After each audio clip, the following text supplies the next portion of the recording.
What do you got? I think I can prove to a judge that both of these men had the mens rea. What the hell is a mens rea? It's a legal term the lawyers use. It just means the intention to commit a crime. Okay, come on, let's go. Mens rea? Put the cuffs on him. How could we have gotten mens rea? We take blood? Can you do it without taking blood? We both use condoms. How is this possible? I want to see a doctor. Can I have an independent blood test? Money! I feel sick. What are you doing? Mens rea! Oh! Oh! My God! The power of Christ compels you. Who was it? Who could it possibly be? Was it? Oh, I don't know. Satan? Hey, everybody. Hi, it's me, Legal Vices. And I just started the show because I hadn't heard hide nor hair of Aphrodite herself, Dani Ahn, but she did join in the middle of the introduction when I was just going to wing it until she showed up. As she is here, she is backstage. So let's get this out of the way real quick because she is on extremely limited time today. First off, today's cocktail. We'll talk a little bit more about that in a minute, but today's cocktail is just a simple, standard, classic, old-fashioned.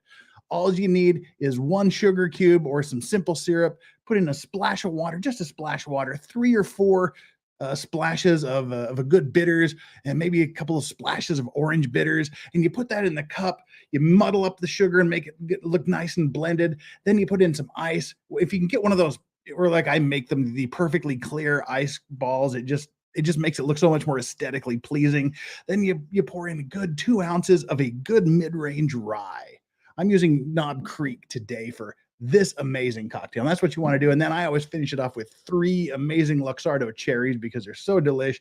And then just purely for a little bit of extra boost of flavor, you can drop in a little wheel of orange, a little orange slice wheel to give it the aesthetically pleasing thing, the aesthetically pleasing thing to do. Or what I like to do instead of using sugar or simple syrup, I like to use sugared oranges or sugared yuja here in Korea. It's amazing, and it takes care of the fruitiness. It gives you that orange blast, plus it takes care of the sugar. And that's how you make a standard classic old-fashioned. Delish. Ah, fantastic. All right, everybody, make sure you hit the like button. Make sure you hit the subscribe button and take our like and subscribe poll. But before we talk about that, we're going to bring her on. It's Dani Ahn Direct. Hi, Dani. What's up? Well, I have no eyes yet. I have not put them on yet this morning, but I am here and I love you, Jeff. I'm sorry for causing you a mild panic attack by coming in so late.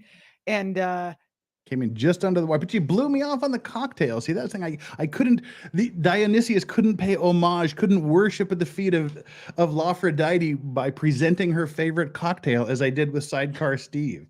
So I just had to wing it and throw it together in old fashioned. My favorite cocktail is something most people don't even know what it is. It's called a South Side. Have you ever heard of these? A South Side cocktail. Yeah. Wow. That's my favorite. But no one knows how to make them, and no one knows. Oh, see, I'm a huge person. I love lime. I love mint. So I'm all over it. You get 3 things. You get yourself a gimlet. It's the same thing. It's fantastic. Get some mint. Get some lemon juice. I like lime, but lemon juice will do good. A couple ounces of gin, a little simple syrup. Throw in some mint. You're done. It's great. It's very simple, very refreshing. I enjoy it a lot. It's like it's basically like a mint julep with lemon instead of lime. Yes. Yes. And you don't use the powdered sugar. You use the other sugar. They're fantastic. Yes. How was your day? How was work? I just got some brand new gin today. I wish I would have known that. Oh well. Oh, I don't have any mint leaves. I couldn't have made it because I don't have any mint leaves right now. Well, you would be enjoying for both of us because it is 7 a.m. here. So. It is. We appreciate that. And the like and subscribe poll is up. So please make sure you hit the like button, hit the subscribe button. If you are subscribed, just double check to make sure you're still subscribed. And while you're at it, if you haven't already done so, which shame on you if you haven't, go over to Dani Ahn Direct and subscribe to her as well. And like every single video she's ever done, especially the ones that I was in. And then make sure you take our like and subscribe poll. Dani has to read our like and subscribe poll. Do you have the chat up or not? I do.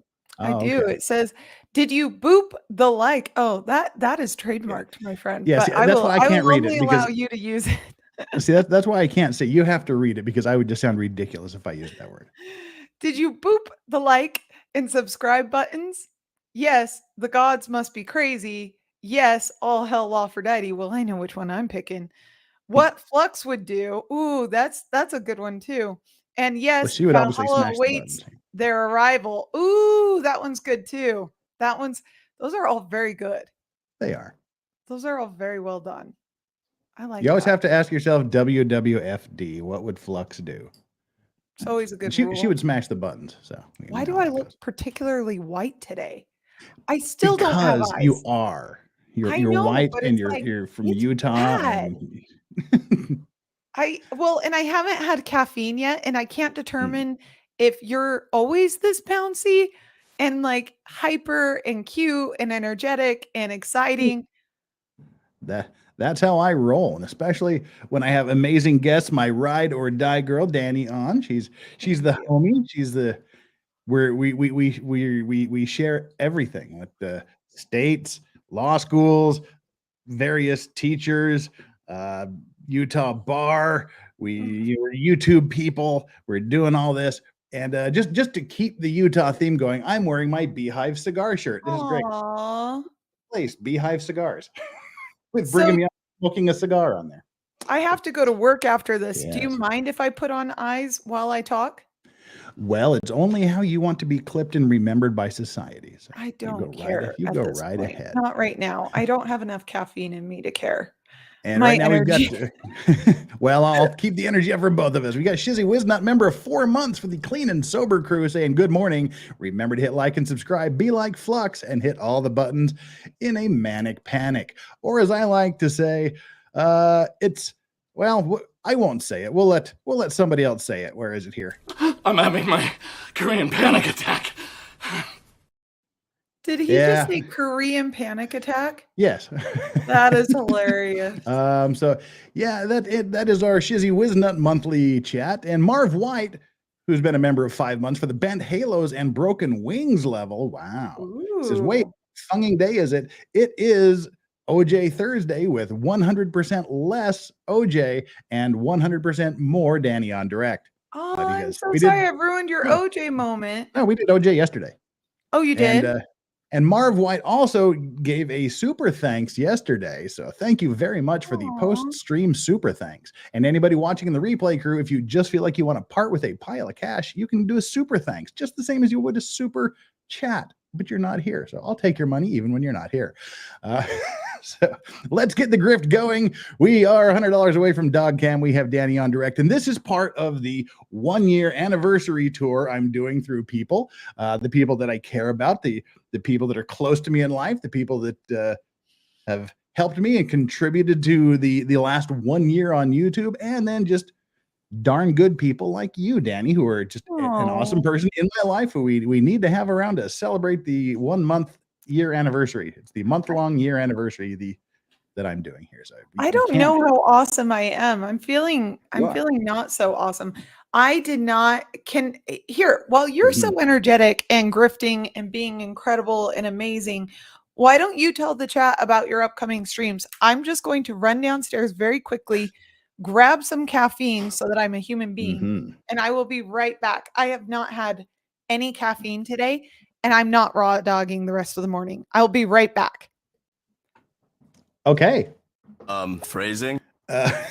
And with that, I've been abandoned by Goddess. The Goddess has abandoned me. But anyway, make sure you get over to Dani Ahn Direct. She'll be back with some caffeine, with some caffeine and whatnot. Yeah, we're not grifting. I'm just pointing out that the super chats can flow freely. We'll hand them. They're not required. Always gratefully accepted. And it just guarantees you get your comment read. And the $100 dog cam release thing is just a perk. The dogs aren't behind a paywall. They're just a perk. I allow them into our presence. All right. So again, while she's gone, we'll just do the midstream grift right now, because why not? That's what we're gonna do.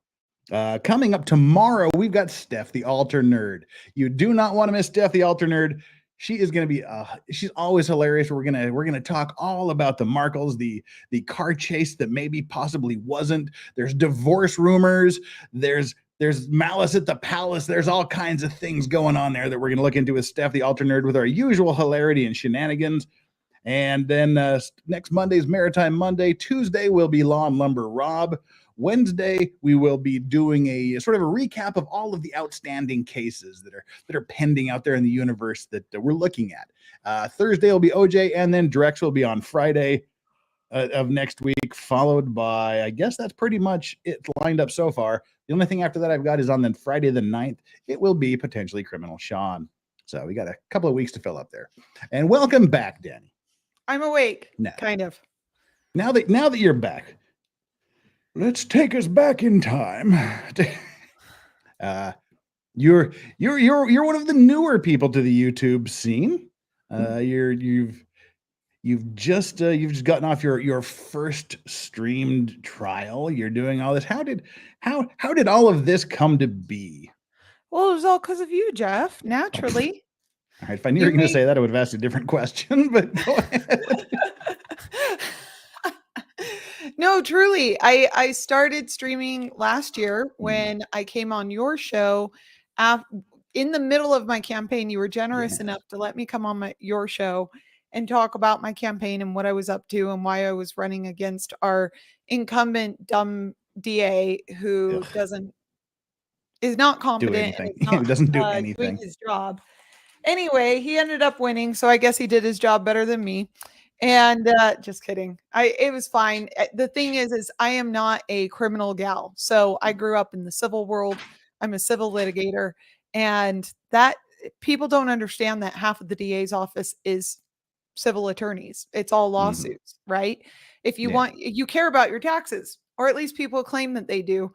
But they never seem to care all that much when the county is having to pay out $3, $5, $6 million in additional fees and whatnot, just because they didn't review the contract very well.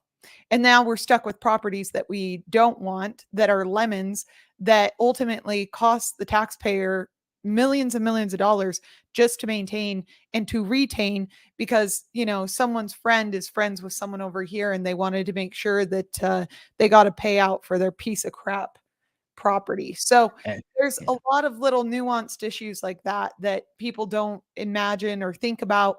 Actually, my interest was in the criminal area at the time that I ran, because the office was down 60% of the attorneys. We had a 40% increase in homicide over the past 3 years. And that number is just continuing to climb. Salt Lake City was once one of the best places to live in America. It was in the top 50. We have dropped precipitously since just even last year. And all of that is due to crime and a DA who's soft on crime, who doesn't want to enforce the law. And I mean, if ever there was a time to commit a felony, now is the time. But how does all of this factor into you becoming here on YouTube? Well, after the election, I needed time to sleep. And so I quit the job I was at, and I was like, oh, I really enjoyed streaming with Jeff. I should do it again. And then I did it again and again and again. And now I'm addicted. And now this is my thing. And how's it working out for you? Well, I started a cult. The cult of Aphrodite. We'll definitely get to that. So I started the cult of Aphrodite. If you guys haven't checked out my cult, please check it out. We're always bringing in new members, of course. We care about each and every one of you. You're all special until you're not. But, for now, you're special. You just don't know the full truth and the full blessings of the cult of Aphrodite. So every Sunday we try to examine cults, although I've only done it like 3 Sundays because I'm the worst.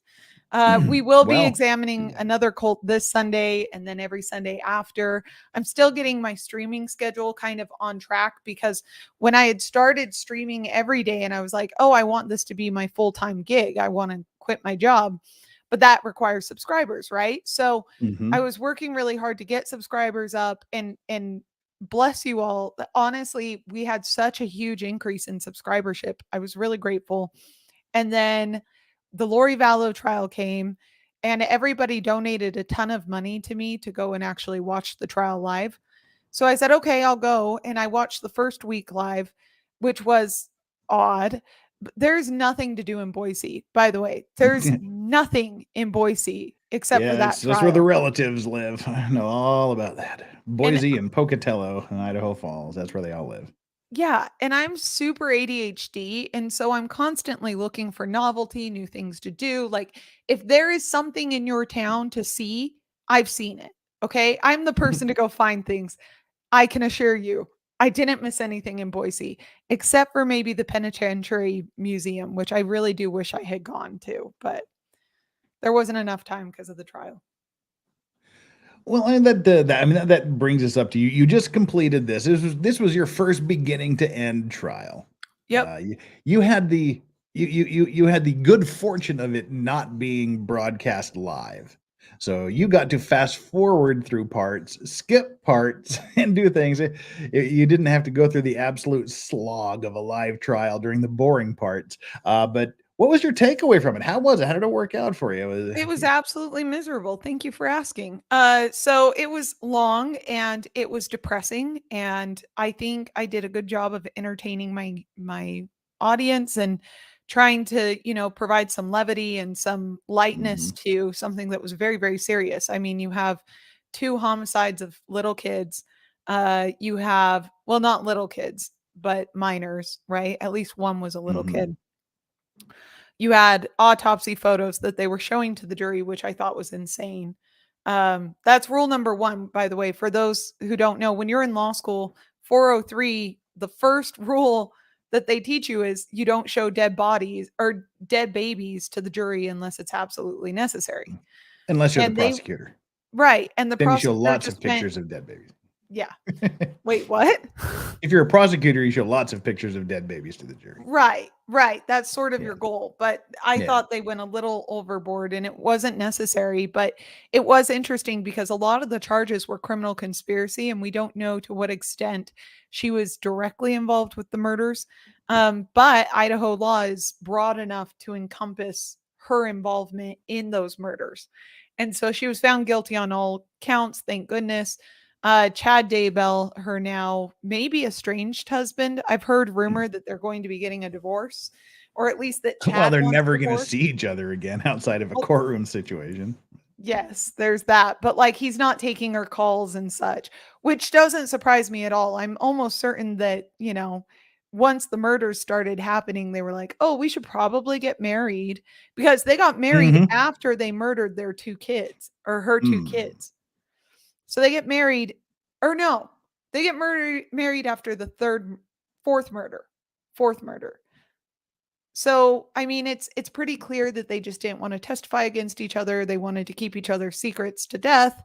I mean, it was crazy. It was crazy. It was too much trauma to go over this morning, but you're right. One of the benefits is you did get to fast forward through some of the boring parts, but one of the downsides is that it's not as engaging as as a visual medium. What was the most difficult part of streaming the first trial that you streamed all by your little lonesome? The most difficult part was figuring out timing. There were so many logistical problems, and then emotionally it was hard because you and I are both former LDS, or at least I don't know about you, but I am. And so to go through a trial that is very much connected to the LDS faith was hard. It was just emotionally, psychologically draining. But I didn't quit. I had my birthday stream. If you guys haven't checked it out, please do. It's a lot of fun. And we're on our way back. Okay, we're back, baby. I got this band hammer in the mail. Oh, that's cute. So, and it says Dani Ahn on the bottom. This is like the best thing ever. I still haven't gotten a gift yet. Wow. Well, you got to get your P.O. box set up if you haven't. Well, they don't have those in Korea anymore. Well, post office boxes don't exist here. Have people send it to your work. Like, it's not like you're going to get dildos in the mail or something, I'm sure. Nobody's offered. They just like you more than they like me. I'm sorry. Maybe you should become a god and start a cult. Yeah, that'd work. But what was the most fun? What was the most interesting or fulfilling part of doing a trial? Actually going there, actually being involved, was not fun, but it was rewarding. The payoff was very rewarding. Seeing justice be served on this horrible person, pretty damn rewarding. Yeah. Not gonna lie. Does that make me a horrible person? Maybe. Don't care though. That was the best part. The other best part is I got to know all of my members much better, my cult members and my viewers. Everybody shared their experiences. I mean, we laughed together, we cried together, and that was also very rewarding. And I really enjoyed that a lot. So I'm looking forward though to having a nice light trial to review at some point. Another Gwyneth Paltrow, please. Oh, I covered the Gwyneth Paltrow trial for those who don't know. I was actually in the courtroom with Gwyneth smelling her Goop perfume, which was really lovely, and it makes me want to buy some. Yeah, the first day you were there, and just like my DMs on Twitter just lit the F up. I was like, "Is that Dani? Is that Dani in the picture?" Yeah, it's just up the street. You know, it's about an hour away. So yeah. Yep, and I got in trouble with my boss. Yeah, I'm not in trouble. I just said, "Oh, I'm not feeling well. I'm going to work remote today." And then he sends me a picture of me on the news, and he zooms in. He goes, "Is this you?" And I was like, "Yes, that was me. I'm sorry." And he was like, "You're not in trouble. It's fine." He was like, "How's the trial?" I'm like, interesting. That day I wasn't there. It was such a damn shame. I missed the day where Gwyneth actually took the stand and reenacted this alleged potential, what seemed to be, I mean, at a minimum, accidental assault, right? Some brief touching. But then for the defense attorney to stand up and be like, "Actually, Gwyneth, we want to act this out with you. And we have the defendant right here. Why don't we just pull him up to the stand?" I mean, there was just so much nonsense like that. It was great. That was an interesting trial. But you got to see. What? Oh, sorry. Corn Pope, I did see the Burn After Reading letter was released. I reviewed it on my channel last night. Oh, I must have missed that part. Pardon? Oh, I must have missed that part. You must have, but it was a 3-hour stream. I think that's part of it, is if I want consistency. Your stream was almost 5 hours. Last night? Yeah. Well, that's probably why I'm so tired today. That's probably what it is, Jeff. You know what the problem is that I'm so ADHD. I have a really hard time. I didn't realize this is an ADHD thing. I have a really hard time with like time management and impulse control. And so once I'm in something deep, like I'm hyper focused, it's really hard to like do anything else, to switch gears. Yeah. And it's also hard to engage. So it's like this constant. I wish that hyper focus was like hyper drive, where you just like flip a switch and you're there. But it is so uncontrollable, and I just need to get to a place of consistent, smaller clips, consistent, quality, but many qualitative, smaller clips and content.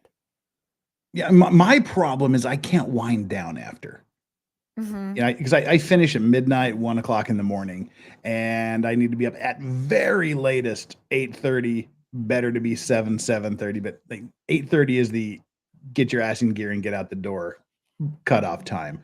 But it'll take me till 3, sometimes 4 o'clock in the morning to wind down enough from the stream to actually relax and go to sleep. So that's my problem, is being able to just shut it down, walk into the bedroom and go to sleep. I just can't. That's what medicine's for. You just take your medicine at the last 10 minutes of your stream and you're like, "Peace, everybody. I love you all. Time for Betty bye." And then you just go straight to bed and all of your memories disappear. And then you wake up in the morning and you're like, "Wait, what did I say during that 5-hour stream? Fuck." I mean, it's like that a lot. And I said pho, for anyone who doesn't know, that's a very delicious soup from Vietnam. Yeah. I just had a flashback to, I've talked about it before, that awesome Thai restaurant we went to last summer. Oh, what a disappointment. You know what? I hope that in Texas I know in Texas they have really good Korean food. I hope they have better all over Asian authentic cuisine.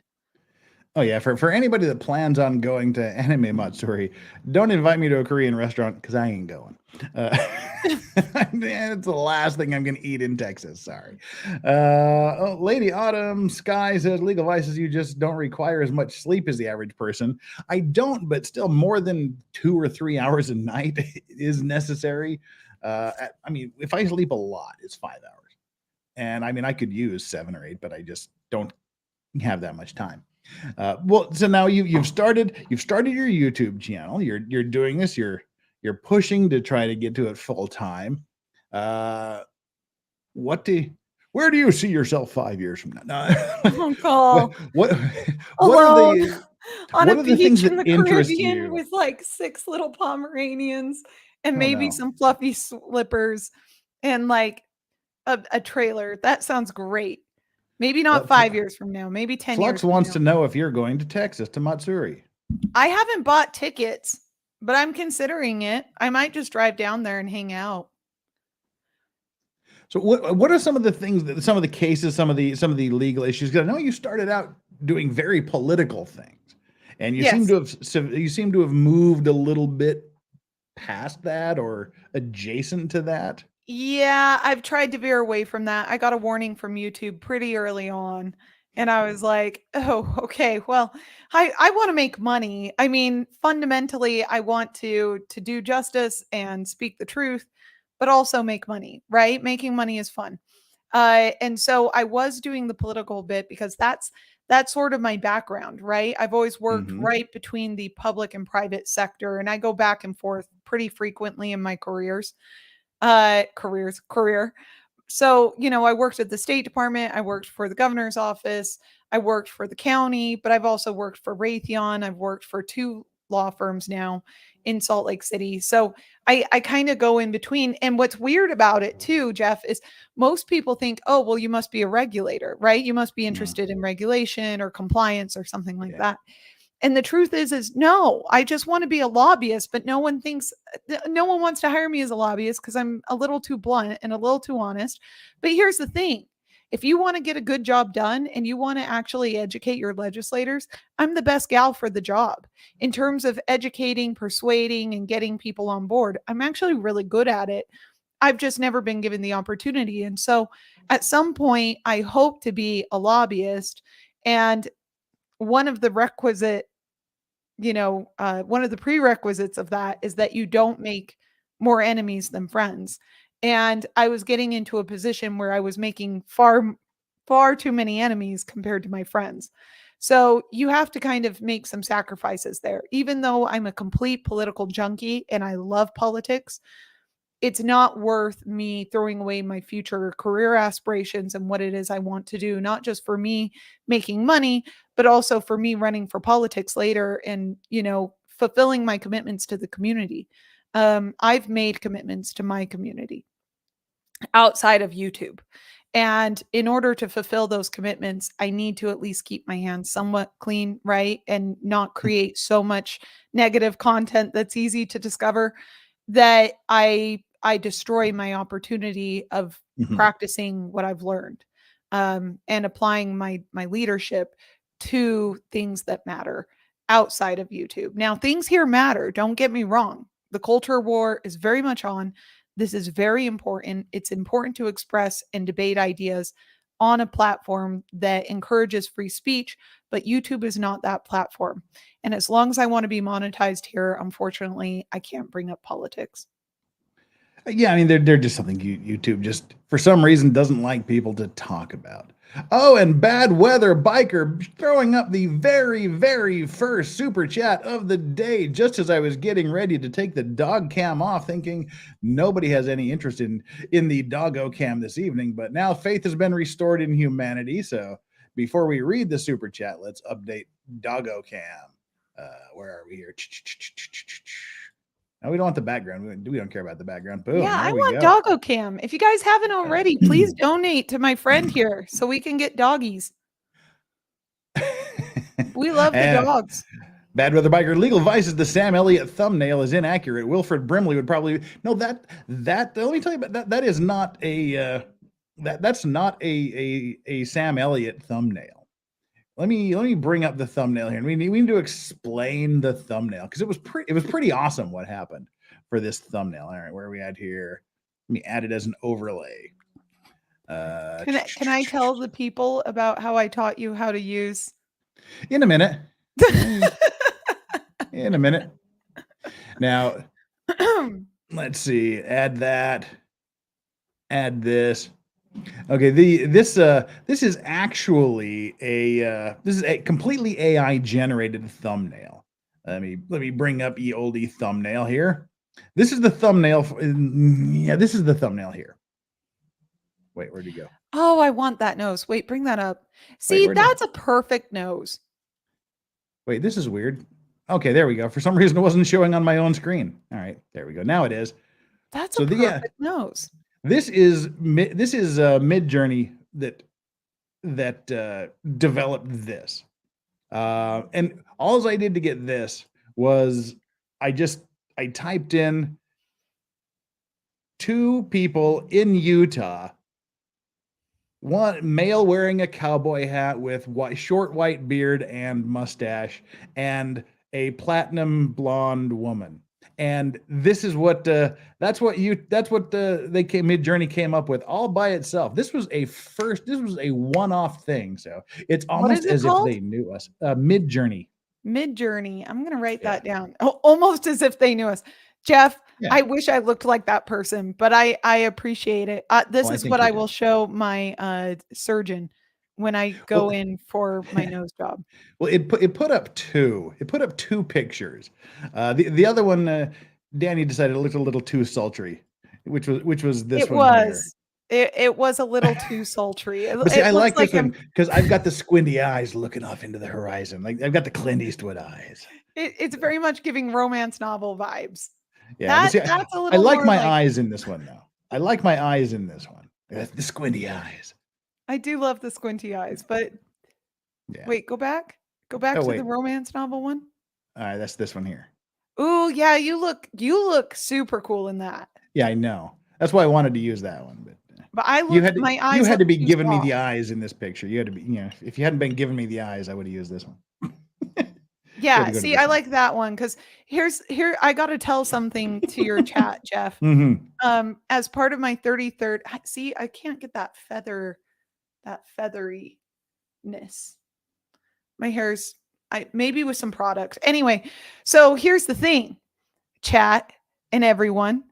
Guess what Dani has adopted as her new lifestyle from now until the end of the year. My 33rd year on Earth will be my bad bitch year. That is what I am determined to be. That is my new aesthetic. It's my new lifestyle. This is not giving bad bitch vibes. This is going the opposite direction right now, but that is my new thing. Also, now can I tell the chat about Well, we're gonna get it because now we got to show what we were developing because it was a different system. Let's see, I gotta find myself here. Was it this one? No, hell. Let me see. I believe it was this one we used. All right, but there's also more the anime thing because Dani's thumbnails when she does the anime things are like way cool. They look like this. Yeah, it's my self-portrait.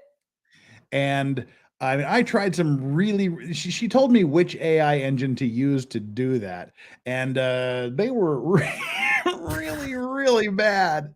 I mean, they came out like freakishly, horrifically bad. It's not an intuitive generator. No, like how bad did they come out? This was the first attempt that I made to do my own anime AI thing. This was the first one. I mean, it did not that work looks out like very half well. the nice guys I see at the bar here in Utah. Yeah, this is, I mean, look at that. I've got 1, 2, 3, 4, 5, 6 fingers at least on that one hand, and like about 3 joints on each finger. That's how it, and this is titled "Oh Dear." That's what I titled this this file. And then Dani gave me some pointers. And what were the pointers you gave? You know, tell the story, and then we'll show how it worked out. This is great, you guys. So I'm playing with AI generator and I'm talking about it and I'm obsessed with it. And I'm actually going to bring on an attorney who is dealing with these IP litigation issues, because that was actually my interest in law school. I loved intellectual property rights and I loved the litigation aspect. So who owns what, right? Yeah. That's my ultimate question. But I'm playing with all this. I'm getting ready for my show. I'm thinking, okay, this is what I'm going to do. This is awesome. I get this call from the law racks, and he's like, yeah, like literally a phone call going, literally a phone call. And I'm in the middle of cooking and I'm like, what do you want? And he's like, hey, Dani, I need your help. And I'm like, okay, what do you need help with? And he goes, can you teach me how to use the AI generator thing?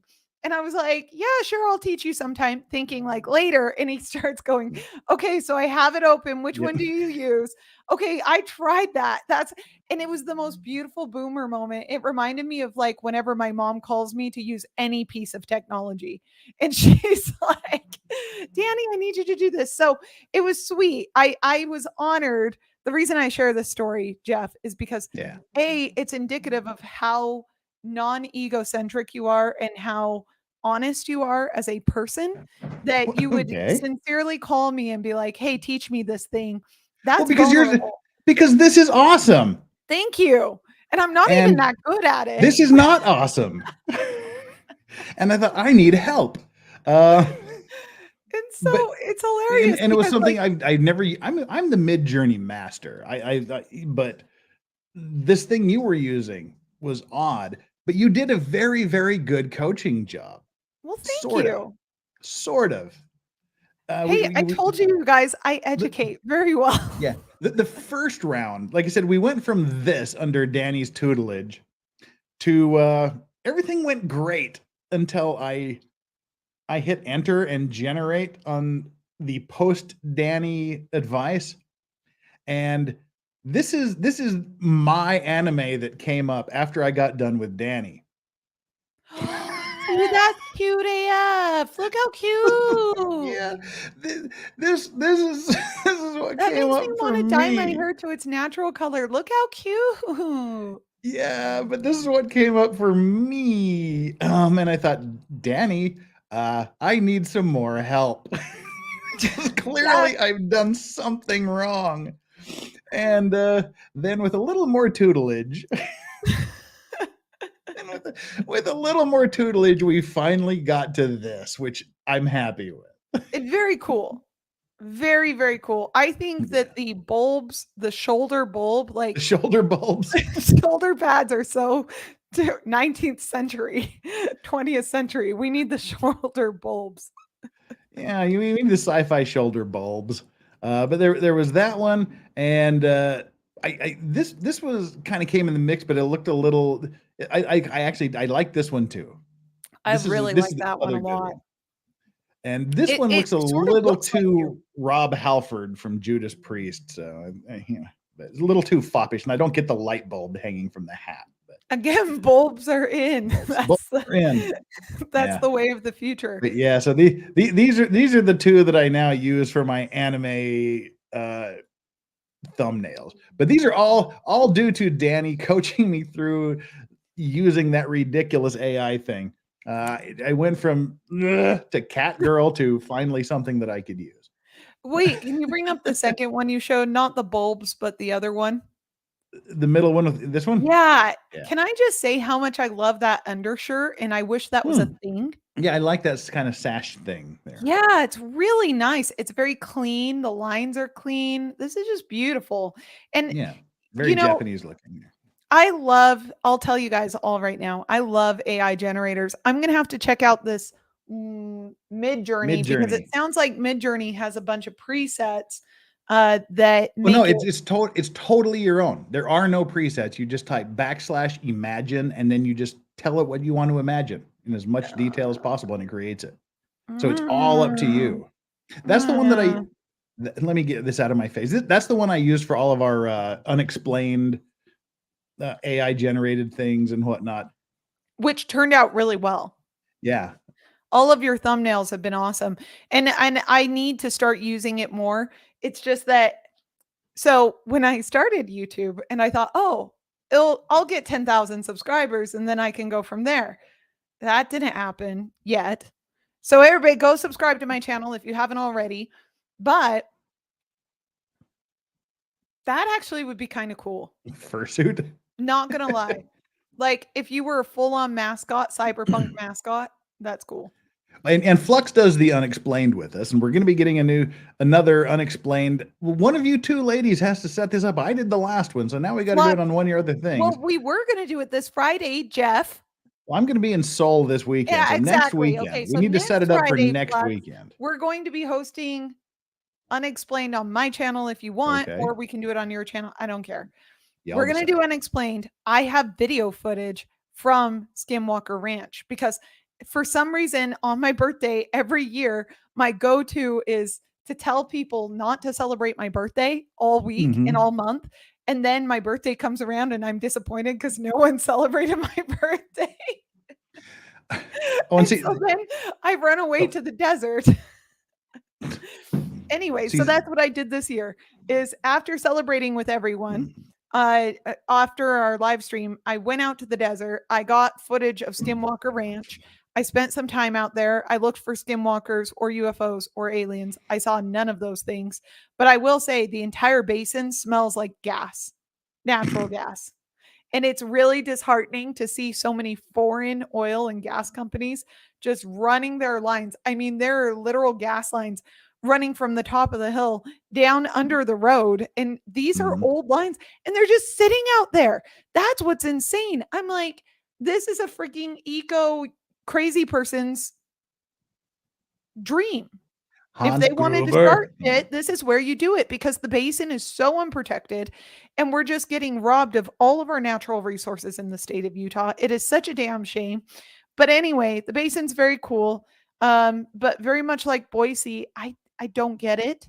I don't understand why you would live there except for the oil boom or the gas boom.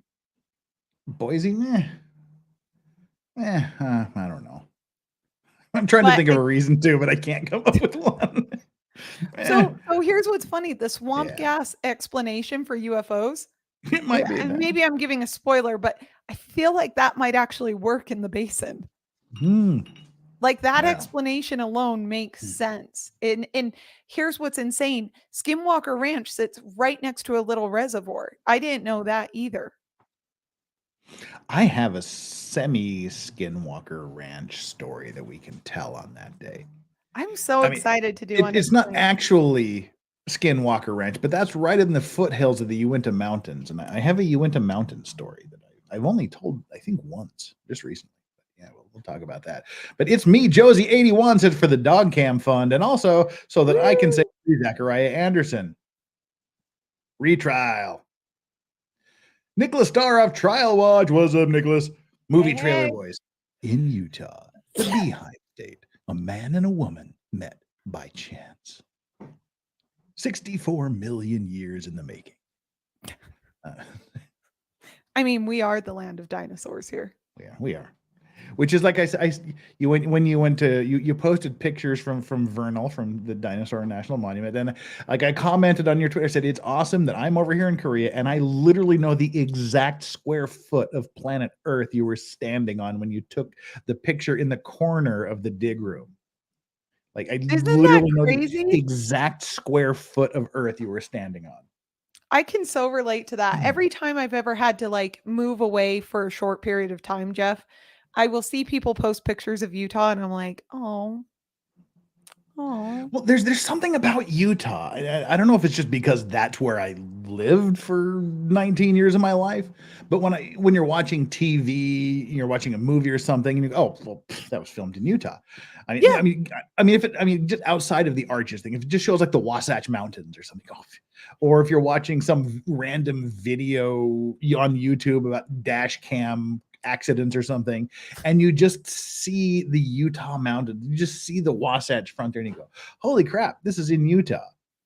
It's so distinct. All of our land features here are very, very distinct. And so it's interesting when I was studying writing and rhetoric and we were studying like indigenous rhetoric, one of the topics that continues to come up, and this is pretty universal across indigenous people, is this mention of the land, right? A connection to the land.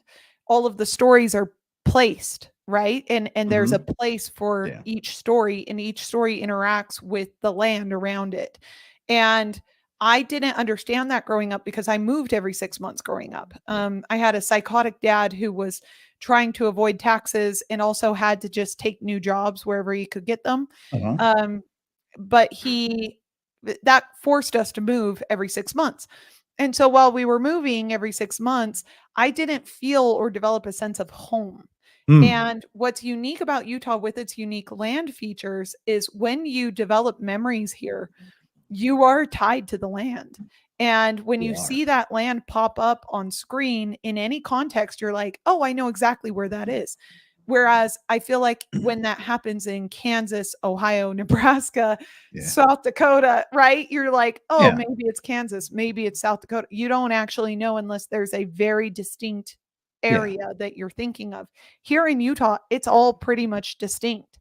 But the one good thing about Utah is she's beautiful, she's rich, she's got huge tracts of land.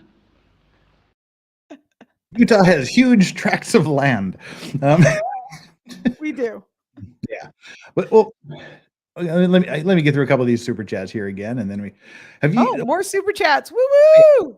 I've got like 8 things going through my stupid brain, but you know how that goes. Got the party started. Let's go. So let me weed through a few of these things racking around my brain here. Nick Campbell, thank you so much for your super chat. While I have a beautiful whippet in the background, here's for the Bulldogs. The Bulldogs are sleeping here on the floor. They're just kind of waiting. They're waiting Whippets crack me up. They just seem so Whippets, Chihuahuas, and Yorkies seem like the most anxiety-ridden animals on earth. Like I can't have those dogs around me because they cause me anxiety. Too stretched out. They're just thin. They're just stretched thin. And Chris Mullen with a $10 super chat says for Doggo Cam, Strawberry and Yoda. Aww. And Iowa, speaking of huge tracts of land. Iowa Dog Mom. Iowa Dog Mom, Dog Squad Mom, Doggy Cam Fund. Well, thanks. What about just the Lorax Fund? But anyway, Zeno the Stoic thinks Zeno the Stoic is being clever, but this is totally explained. Unexplained, why do socks go missing in the dryer? Dun, dun, dun. That's absolutely been scientifically proven. Socks are a larval stage of coat hangers. They go in the they go in the dryer, they evolve, they come out of their larval form, and then they take the shape of coat hangers. Simple. Pens, they just disappear through a wormhole in space. This has all been proven. So, sorry. And I just untagged. There we go. Slaglust. What a great name. Hi, Danny. Now that you have a dog, how much peanut butter are you going to go through? WGFD. Danny doesn't have a dog, so we don't have to talk about that. And moving right along. That's it. All right. We've got all of the oldie chats out of the way. So the question I have for you, I know you're not a huge gamer type person. So I assume you haven't played the game Last of Us. I have always wanted to be a gamer type person. Here's my issue. Most games are first person shooters, which is fine. Yeah. But when they came out with Halo, do you remember the distinct feature in Halo that set me back and basically has prohibited me from moving forward in gaming? No. The two toggles, one that controls the head and where you go and what you can see. Yeah, that's kind of every game that's ever been made. So yeah, that's a problem. Well, now, yeah, but before, when it was just an like a basic Nintendo game, wasn't like that, right? Yeah.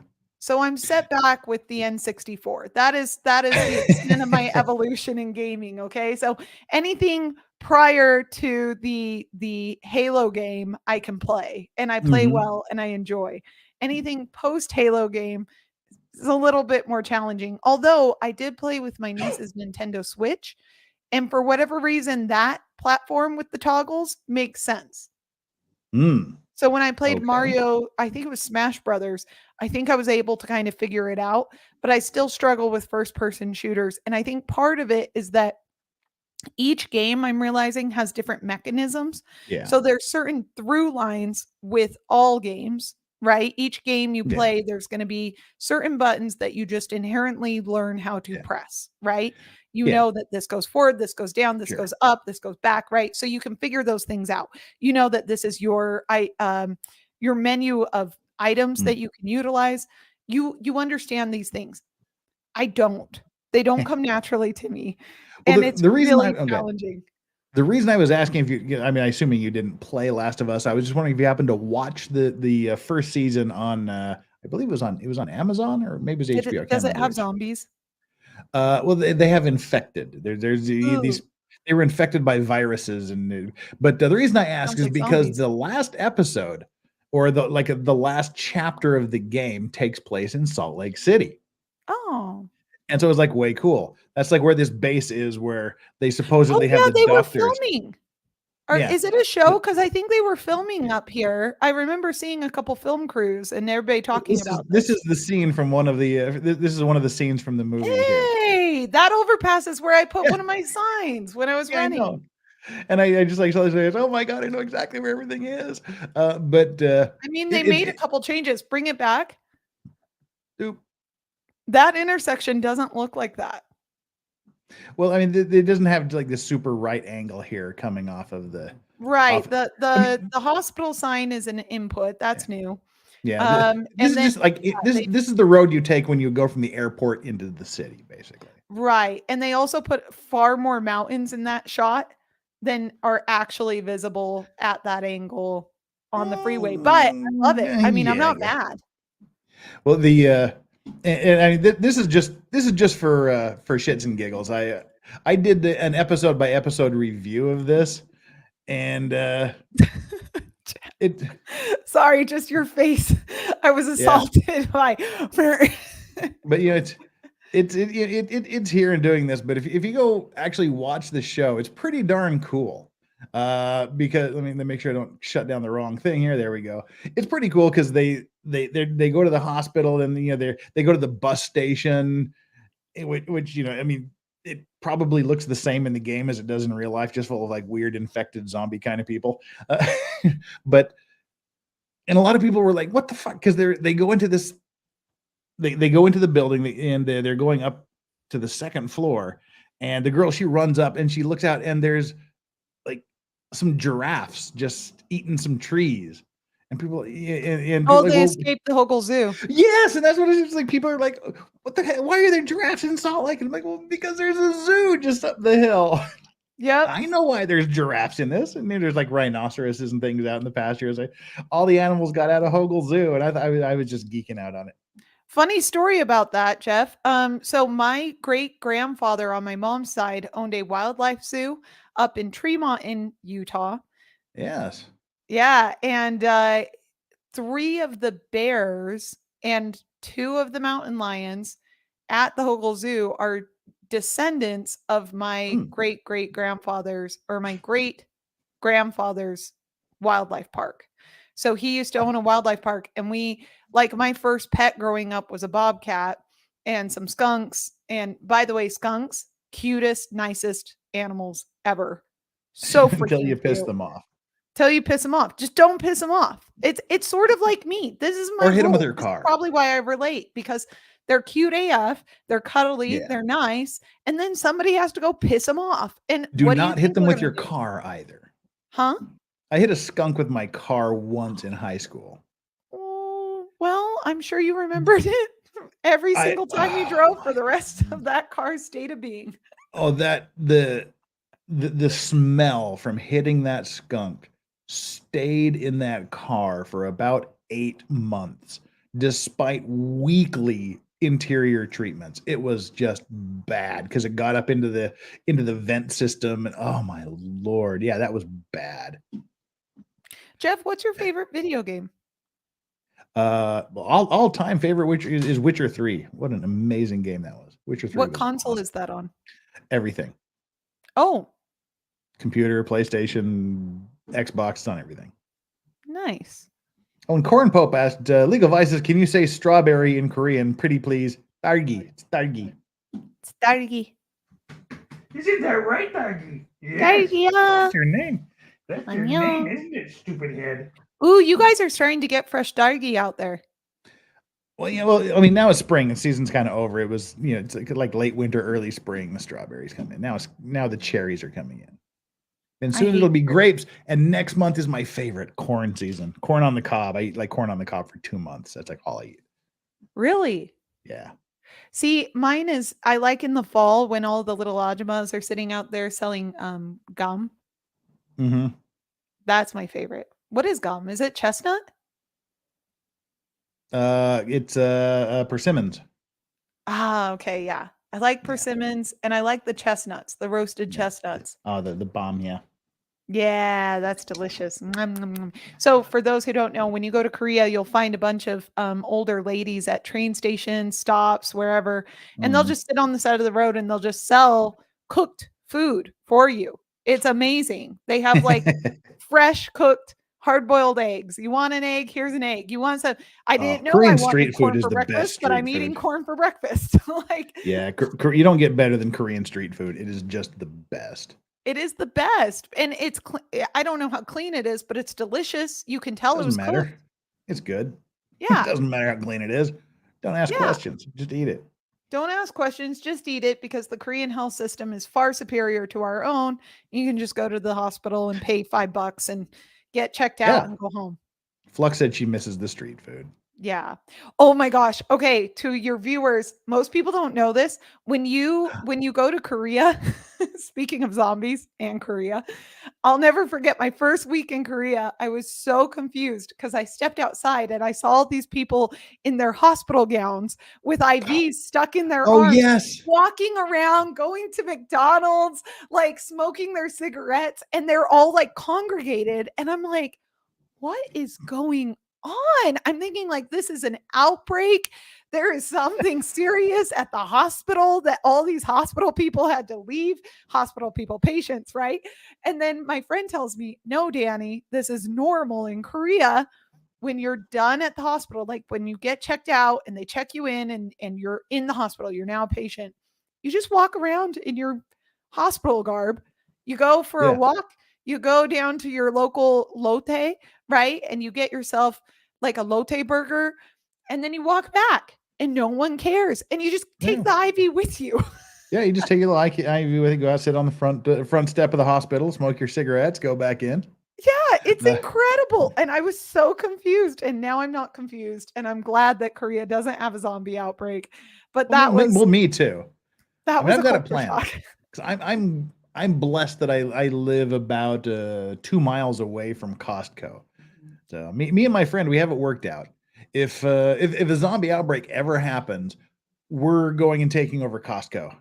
There's only 2 entrances, the main entrance and the cargo entrance. We can block off the top end. Well, there's the third one, but we can block that one off. So we're going to block off all the entrances. We've got enough food to last for years. And there's the sporting section. They unfortunately don't have guns in Korea, but they've got baseball bats and golf clubs. So we can defend it against anyone that wants to come in. So. Yeah. And any Gangpei show you ever watch, it's always the baseball bats for the win, right? I'm coming in heavy with my band hammer. And you guys, if you have not developed a survival strategy plan with your friend, you're probably not even friends. I'm just going to tell you that right now. If you don't have a survival guide ready to go, like me and my friend, we were neighbors and we became best friends, and we developed an entire like zombie apocalypse winning strategy.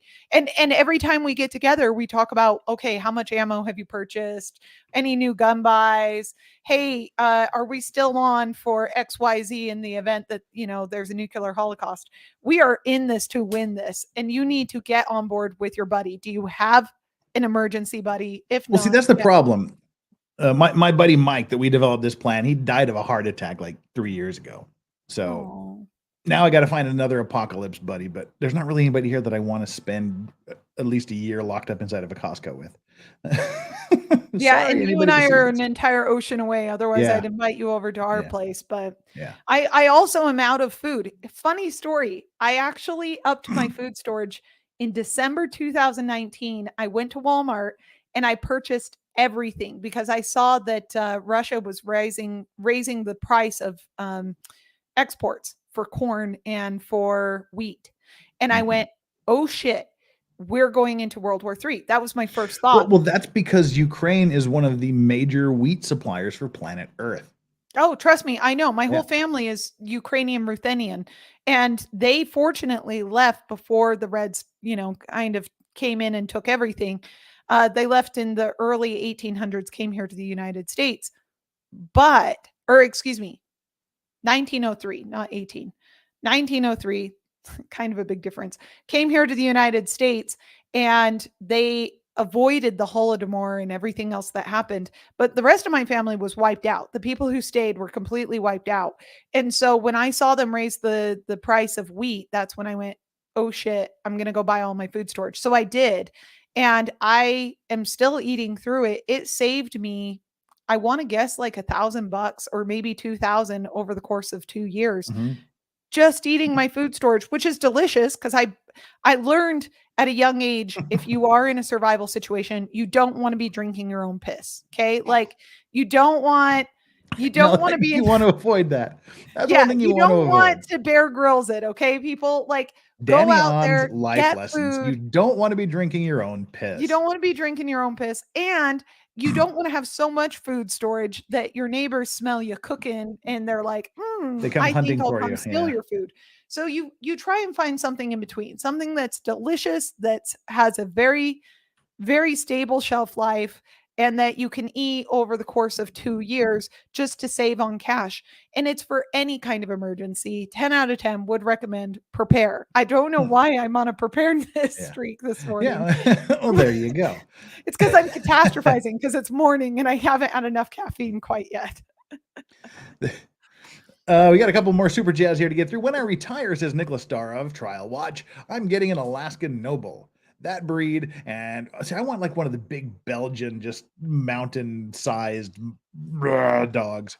The ones that sleep on the floor when you're trying to walk, and it's like moving a couch every time you have to go somewhere. Just those big Belgian, whatever the hounds they're called. That breed, and I am all set to sit in the front porch, semi-drunk, yelling at random people. I do that anyway. Come on, I was going to say that sounds like me in 5 years. Yeah, it sounds like it's just like my Thursday night. Wendy H for the bullies, thank you so much. And IWD are bobcats like servals. They're much bigger than servals. In terms of temperament, I don't know. Temperament, yes. Because a tenant of mine has 2 of those, and they're like German shepherds, but with less neurosis and more ADHD. Oh, that's kind of weird. All right. Fedorovsky says something that I just don't understand. Korean street junk food looks fatty and disgusting, though. What looks fatty in Korean street food? There's no fatty in well, they're street probably food. thinking about the other Korean street foods. Like if you walk down, they're probably thinking of like walking down a Sijang and finding all the fried street food. You know what I'm talking about? Yeah, they have like the tempura stuff. Right. And like but that doesn't look disgusting.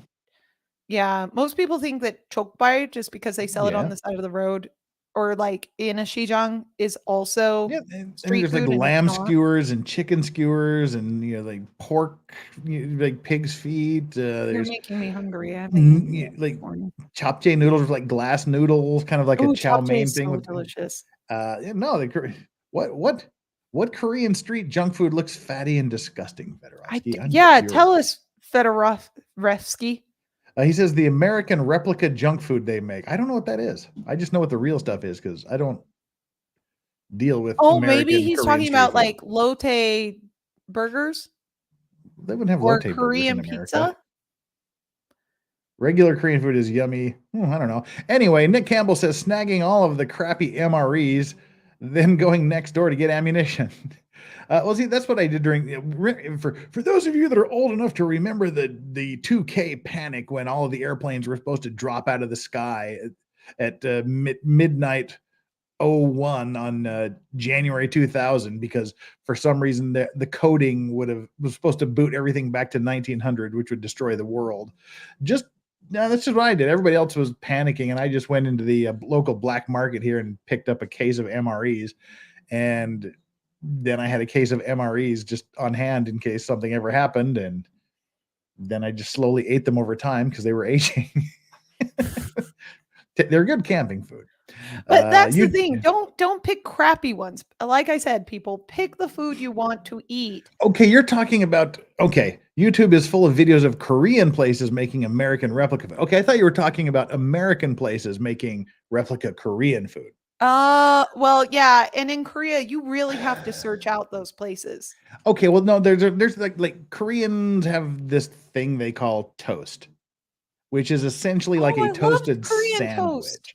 but it's kind of grim. I mean, now they have like some super cool egg places and whatnot, but like the traditional Korean toast, quote unquote, it's like a British toasty thing. It's just it's really, really bad because they'll like toast the bread, they'll put shredded cabbage on it, and then like maybe a sliced ham, a piece of sliced cheese, and then they put this really sickly, syrupy, thick like apple saucy thing on it. It's basically cocktail syrup. Yeah, it's all, yeah, and that is a kind of a bit. I don't like sweet foods, but yeah, the Korean corn dogs are the shit. Oh yeah, yeah. Koreans can do the shit out of corn dogs. You do not fuck with Korean corn dogs. Because I mean, Koreans they use like a really, really cheap sausage, and then they dip it in the batter, and then they'll fry it up, and then they'll dip it in the batter again and double fry it. And then I mean that's just the basic. But then they'll roll it in sugar and put ketchup on it, or when they do it the second time, they'll roll it in like French fries or potato wedges, or they'll just roll it in other things like mozzarella cheese they'll stuff inside. Oh my God. Korean corn dogs are absolutely they're my kryptonite. And it sucks that I have a Korean corn dog shop right across the street from my office. See, that's me and fried chicken. That's yes, Bruderberries coated in cheese and chunks of potato. Exactly. Oh, they're so good. So good. And see, I think. Go ahead. Oh, sorry. Go ahead. No, I was gonna say I think that like a Korean corn dogs in like the South and Utah would be off the damn hook. People would eat the hell out of those. They're here. The problem is the price point doesn't make sense for most people. What's that Korean restaurant? The cup, is it Cup Pop? Oh, that's not Korean restaurant. Don't say. Oh, it is. Here's the thing. I love Cup Pop. It's like you get all of your same Korean foods like just all thrown in a cup and are you kidding me? When's the last time you? Oh God. Okay. Well, last year was when I was introduced to this conversation right here. Listen, but I will say with Korean food, Koreans are good at taking any food and making it better. Whether it's jjajangmyeon, which I didn't even know that jjajangmyeon was Chinese. Yeah. And jjampong is also Chinese. Don't know it's Chinese. Oh yeah, jjampong and pokkeumbap, like fried rice. That's Chinese. The pokkeumbap fried rice is Chinese. Yeah, like kimchi pokkeumbap, obviously. But like little things like that I didn't realize they had stolen from other countries. Yeah. Well, like jjajangmyeon, if you don't like, what jjajangmyeon is I call it axle grease because it's like either noodles or rice. There's like jjajang pop and there's like jjajangmyeon. Pop is the rice and myeon is the noodles. But the jjajang sauce, it's just thick, sweet, black stuff that will anything it touches, it will stain for time and all eternity. It's just black bean. Yeah, it's like axle grease. Black bean sauce. It looks and tastes like axle grease. It's making this sound gross. It's not gross. It's gross. It's one of those things that's like so gross it's good. No, it's not so gross. It's good. It's just good. So it's black beans with this like spicy oil and a really thick beef bouillon blended into the sauce. And then they will fry up veggies and pork generally, but you can use anything else. And you fry it in with the sauce, just like you would a curry or any other type of like, frankly, East Asian foods tend to do this a lot, where you take like a little bit of spice and some oil and you mix it in with your meats. So that's what they do is they marinate it on the stove. They cook it up and then you blend it and mix it in with the starchiness of either noodles or rice, and holy hell is it delicious. It's just the perfect amount of oil with sugar, fat, and there's this really nice flavor, and I can't figure out what it is. I think it's maybe a vinegar in the sauce that just cuts through it, and it is so delicious. 10 out of 10. Jjajangmyeon. Very good. No, cup up is a great idea. Cup up is disgusting. We're not talking about cup up. Okay, It's Sagebrush great. Farmer, absolutely correct. That's how I know Sagebrush Farmer lives here in Utah. One, because it's Sagebrush Farmer. That is the best name ever. That's like the name of every fantasy character in a movie. Cup Bop is awesome. I talked to one of the creators of Cup Bop, and I liked his idea. Yeah, they just wanted like Korean food you could put in a cup and sell from a food truck at sporting events. You mean there's like every taco single trucks. street vendor in Korea, but worse? Yeah, but see, I like it how you can stack like 4 or 5 different Korean foods all in the same cup, and they just give it to you. If you mix it, that's screwed up. If you just If it was layer good, it, I would it's agree. good. Great idea. I love it. Concept, good. Execution, bad. No, it kicks the shit out of Panda Express by a mile. Shut your dirty mouth. Shut your dirty ass mouth. Did you know that? Hold on. No. Chinese grandparents will come here to the United States and eat Panda Express and be impressed. Okay? You shut your mouth. Don't come at Panda Express. I would eat Cup Bop over Panda Express Can't even compare any day of the Cup Bop. week. No, Cup Bop is not even on the same level. Panda Express. Yes, Nick Campbell. Panda Express is nasty, but it's Panda Express. Cup Bop, it's a Korean restaurant. That's sort of like the Korean version of a Korean Panda restaurant. Express. Don't listen to Jeff. Don't go eat Cup Bop. Go eat. It's great.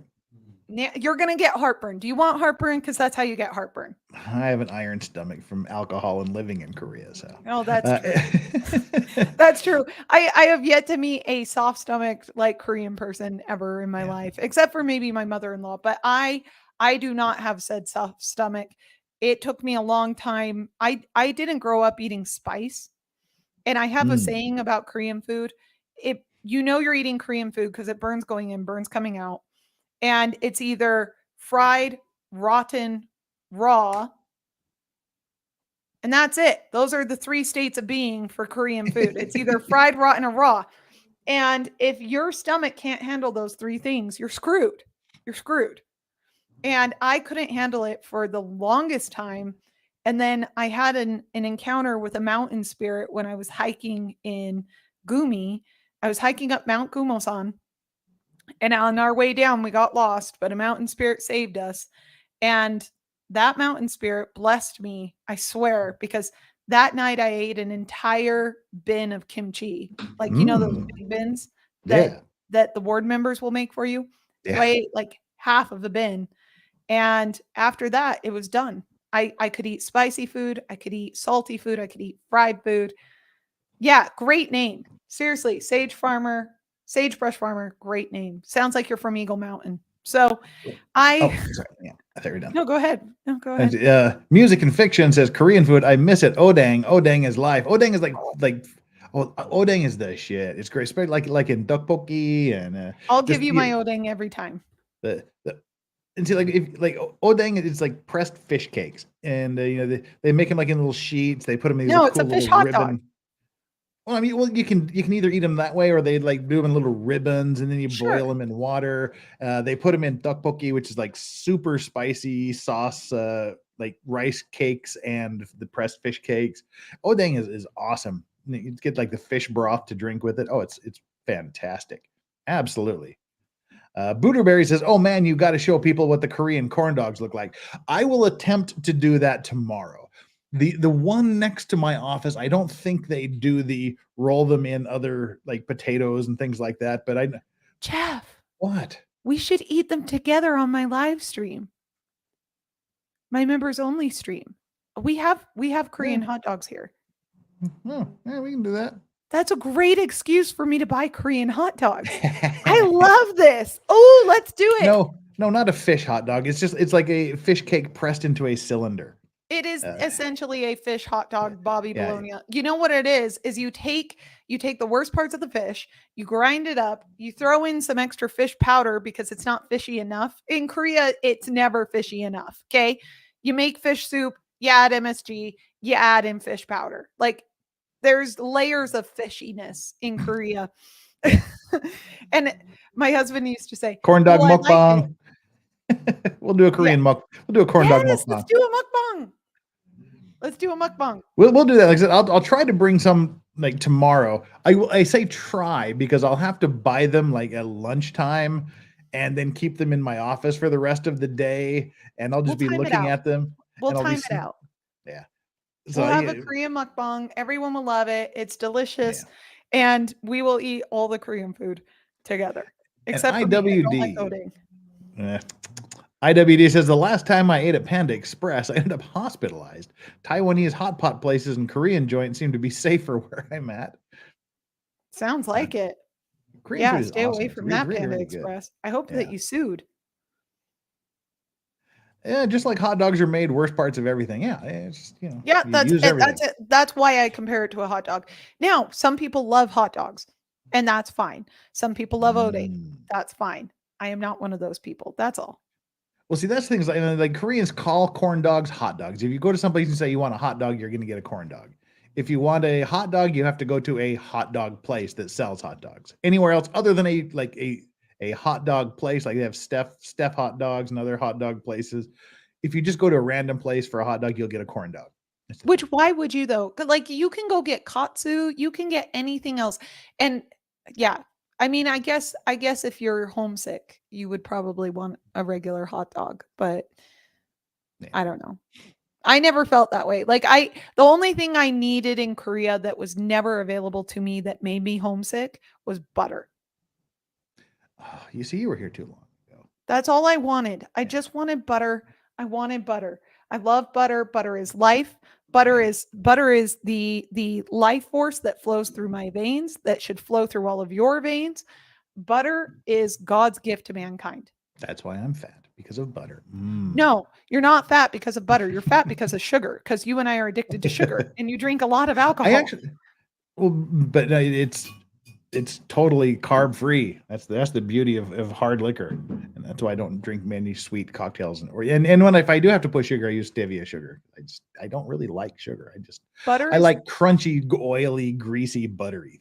That's my problem. See, and I don't like fried butter fried potato chips are just ridiculously good. That sounds good. Where do you get It those? is. They sell them in the Shijongs, and you can buy butter chips in the convenience stores. It's just potato chips that instead of frying in oil, they just fry them in butter. Oh my gosh, that sounds delightful. And it's like honey butter too, so it makes it even worse. Here's the thing. Butter is, I love honey and butter. Is the best combination, best flavor combination, hands down. Honey and butter. Now you would love it now because Korea is the butter capital of the universe now. It is? All the butters here. Yeah, they got like regular butter. They got the unsalted butter. You can go down and buy, ghee and clarified butter and everything. Really? From the store. Yeah. You need to come back. What about cheese? Oh, dude, I've got 1,000-day aged Gouda in my fridge now, right alongside some Gorgonzola and some jalapeno Gouda and some. Good on you, Korea. Good on you. Yeah, welcome to the liberal order. Welcome to the one world government, liberal order, globalist agenda. Thank you, Korea, for exchanging your culture for our food.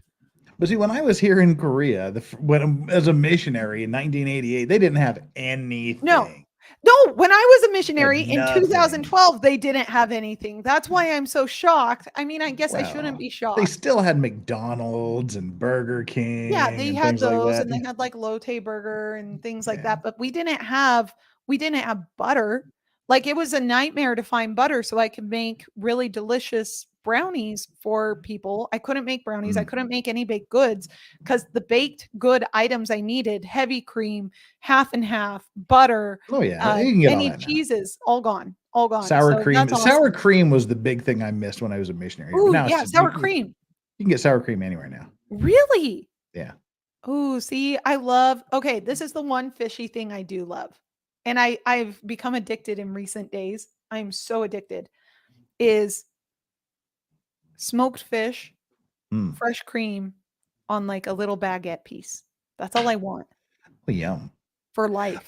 This is so good. There's this amazing Spanish restaurant just up the street from my house. It's just this guy from his grandmother. It's all his grandmother's recipe. He's like from the Basque region. Ooh. And oh my God. You just get like he'll just take his butter fried baguette, put just some amazing like shrimp or sea scallops on things, or octopus and potatoes. Oh my God. That sounds amazing. It is so good. I used to hate surf and turf combinations, and now I've grown up and I love surf and turf combos. So if you take any kind of seafood, put it with bread or put it on something that is This not is a typically food show. Yeah, sorry everybody. No, I love food no. and it's early morning and I haven't eaten and I'm hungry and it is time for me to go. So Oh no, Danny's gonna leave us. I have to go to work. I gotta go make those billables. Oh, that's sad. She's gonna leave us alone for the last little part of the show. We can just talk Sorry, it's my There's bad. so many things I didn't get to talk to you about that I wanted to ask you. We got sidetracked. We'll talk about it. Darn. We've got to go to work. We'll talk about it next time. Oh, I was assuming there is a next time. Why would there not be a next time? Are you not? You won't like me? You don't want me back? There will be a next time. Oh, but I had so many pressing things to ask, but we got sidetracked by talking about awesome food. Listen, food is life. Well, yeah, like literally. Some people eat to live. Some people live to eat. Yeah. You and I find ourselves in the latter category. Let's see. Do we have any Danny related? We have no super chats, Danny related or otherwise, to get through. So there you go. I'm sorry, I'm the worst grifter. Next time I come on, I will grift heavy, and we will get the doggies. We don't do grifting. We grift on F It Friday, which we'll have to figure out how to do that next month. Jeff, why is your chat saying goodbye forever? What? I look over and chat's like, you bye forever, Danny. I'm like, damn it. Bye forever, Danny. This is why I can't do early morning streams. I ruin everything. Danny likes to abandon us for long length of time. Oh my gosh, John, if you send me smoked salmon, you will cement yourself as my favorite Law YouTube member ever. See, and that's the beauty of having Costco just 2 miles down the street. I can go and get like these gigantic, like one entire half of a smoked salmon. Oh, the old Costco brand, the old Kirkland salmon, so good. I don't like their new stuff. They've switched it up. Sometimes they bring in new products, and I'm like, Costco, what were you thinking? Like when they got rid of the flan cake. Do you remember that? They used to have flan cake, and it was like this big, and it was so good. Well, no, the thing that kills me at Costco, which is just terrible, is right around Thanksgiving and Christmas, they get the apple pie and the pumpkin pies. And here goes my 10,000 calorie days. Oh, so good. Costco is a 10,000 calorie trip, man, but I am in it. I'm in it to win it. I love you, Costco. Call me. Don't be bitches. Keep the good stuff. Stop trying this new shit that no one likes. And go back to giving us more samples. 2020 is not an excuse to end samples. Zeno says, why isn't Danny fat? Because she sold her soul to the devil. Joke's on you, sweetie. I am fat. Yeah, shut up right now. No, you shut up. Look, I'm lost weight. Like I'm losing weight. See? I'm losing weight. Yeah. But you see that? This was never here in the past. It was just, it was like, hold on, I'm going to suck it in. There we go. See, I used to be skinny. So fat, you can see. There was a time in my life I wish I was that fat. I used to be skinny. I don't fit in any of my pants anymore. Like all of my pants are way too tight. I went through a depression stage after the election. Not depression, just sleep. Like right, Mrs. K grift. Right, exactly. For fuck's sake, Danny. Shut up. You know what, guys? Shut up. There's fat where you are obese. It's affecting your health. It's not somewhere you want to be. Okay. There's that kind of fat. There is skinny fat, which is someone who is skinny, but doesn't work out, is not energetic and doesn't have, and also has health problems. Then there's imaginary Danny fat. Shut up. There is uncomfortable fat, which is what I am right now, which is, that this is not the body you want to be in. You want to be comfortable in your skin. I am not comfortable in my skin. Those who get it. Okay. It's not an ideal weight. It's not. Voodoo Bears, you have one abdomen. That's not bad. You don't look like Homer Simpson when you sit down. But listen, Danny 50 years ago would be considered fat. No, that was back in the Marilyn Monroe. 20 years ago. Okay, 50 years ago was the 70s shit. Yeah. Okay. Dani 100 years ago would be considered fat. No. In the 1920s? The 20s to the 50s, that was the Marilyn Monroe curvy thing. She was thin. Anybody who thinks that she's super fat is wrong. Her proportions were incredible. That's why she was so famous, is because where she had fat was where you want fat. But the vast majority of human beings, when women were myself curvy. included, Jane Mansfield, Marlene Dietrich. Okay, Jeff, name me one thigh person. Name me one person in Hollywood who became famous because of their super sexy thighs. No one. Do you know why? Because people in general are not attracted to the thick thighs. I have thick thighs. Okay. I'm like freaking super skinny on top, super thick on bottom, but that's it. And you know what? If you're not working out, I like it. I'm sorry. If you're not working out, it doesn't look good. And so here's the thing, you guys, you need to accept where you feel comfortable with your body. I am not comfortable with my body right now. That's okay. Nicholas Starve says uncomfortable fat is when you have to exhale to reach down to tie your shoes. I feel personally attacked, Nicholas. Go away. Doesn't everyone have to exhale when you bend over to tie your shoes? King Bob says, I love honey Dijon chips from Kettle Brand. They're the best those chips. are so Anything good. for, see, that's why I Kettle chips kill me, honey. because they have exactly everything that I want. Salt, oil, and crispiness. Everybody's all mad in the chat. Listen. If you can't make fun of yourself and you can't have a good time alone, who can you have a good time with? Right? Yeah. Whatever. I'm just having a good time in here. And you know, thigh gaps are the devil. Absolutely. Yes. Absolutely. Thigh gaps are the devil. Listen, people, we need to make more thigh men. There's breast men, there's butt men. We need more thigh men. We need men to butt enjoy men are thighs. also thigh men. That's the thing. Huh? Butt men are thigh men as well. Typically. It's connected. Yeah. Typically. I mean, as long as it's not like the weird Brazilian butt lift, freakish, yucky looking. Dude, asses. it's everywhere here. It's insane. You don't want to look at someone and go, what the fuck is wrong with? Oh, okay. You don't want that. You just want, that's a woman.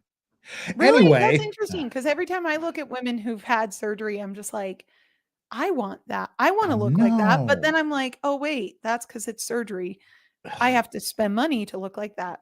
I'd rather spend my money eating more food. Damn it. Theta Barra had thighs. Exactly. Absolutely. Who is it? Theta Barra? Dani, have you ever heard of Beyonce? She has thighs. Yeah. Is okay. I'm not going to get into race and aesthetics and racial, What is it about women? We're talking about thighs and butts. Yeah. And Megan Fox was on here last week. We talked about boobs for an hour.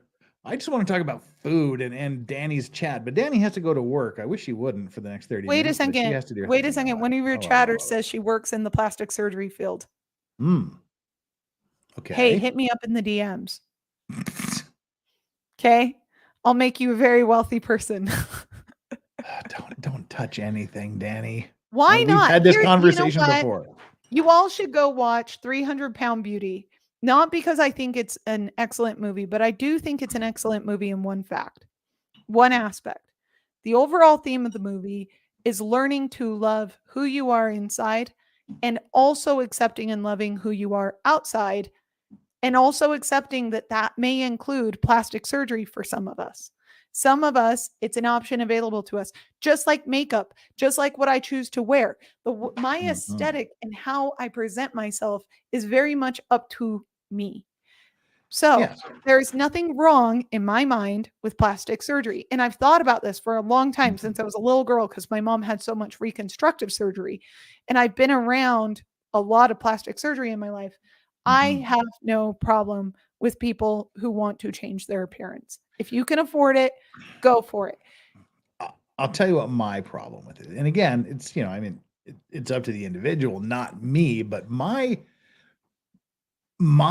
problem, and the reason I'm against plastic surgery almost of every kind, unless it's like a serious reconstructive thing or to correct something that's like horrifically wrong, like cosmetic surgery, I'm by and large against, because when you go somewhere and you want to change some part, whether it's eyes, nose, lips, chin, cheeks, boobs, ass, whatever, you bring something in, or they show you something and you say, I want to look like that person.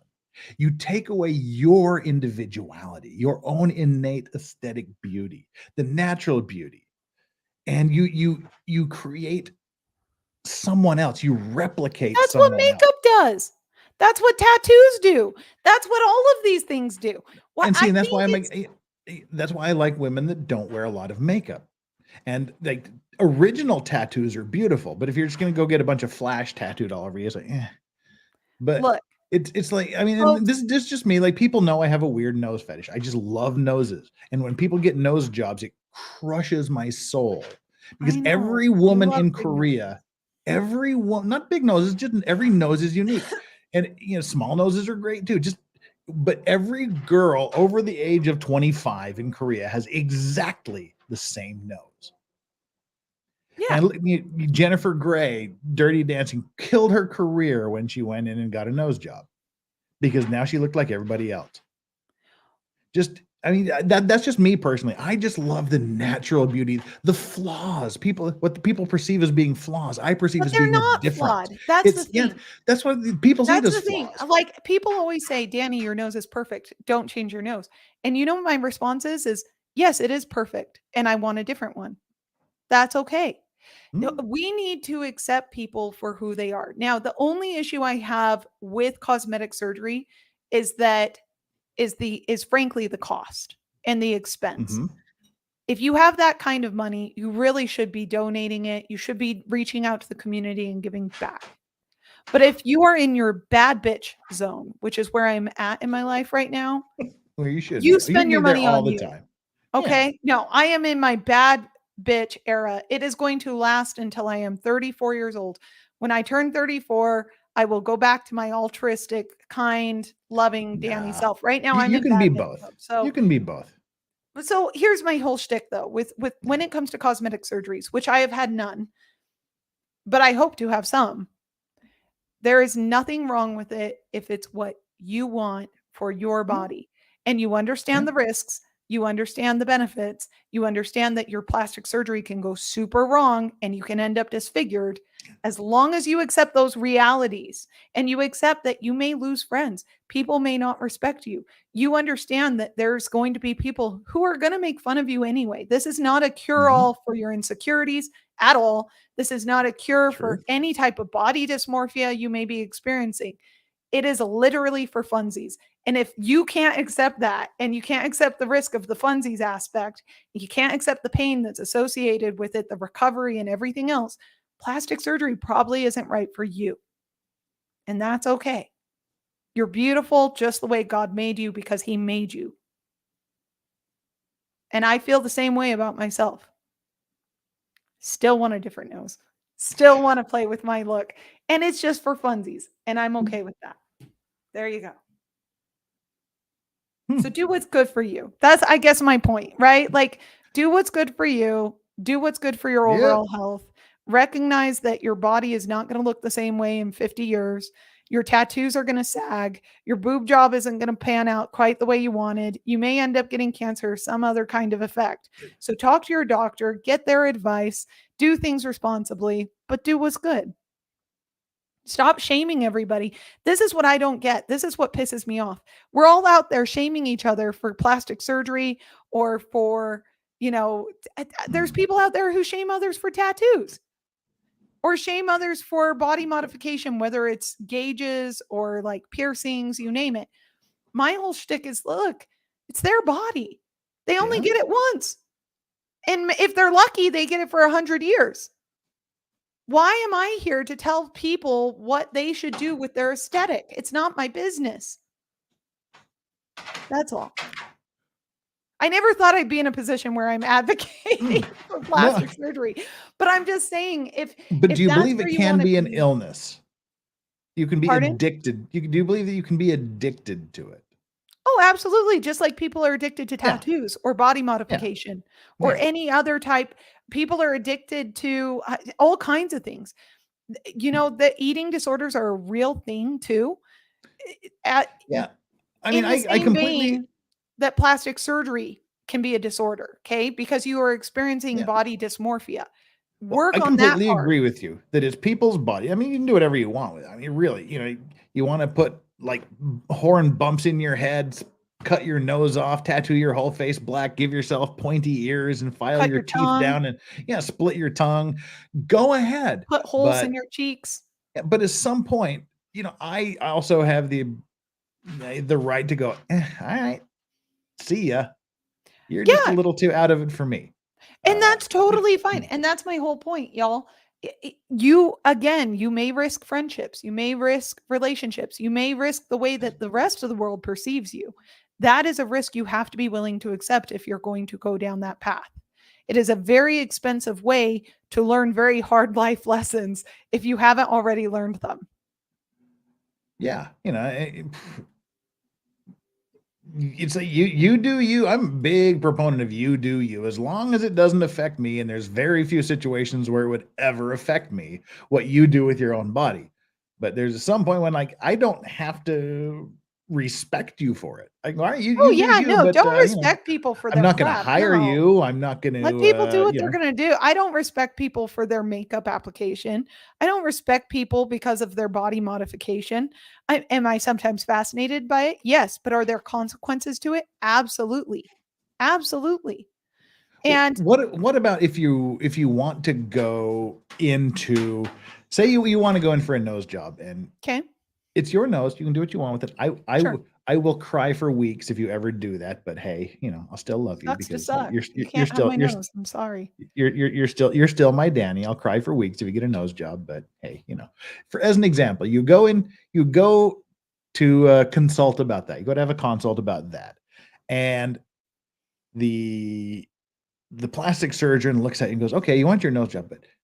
Maybe if you like did your cheeks a little bit and, maybe lifted your ears a little bit and shaved a little off your chin, maybe that would be good too, where they promote things you didn't think about and aren't looking for. Are they doing it in the same surgery?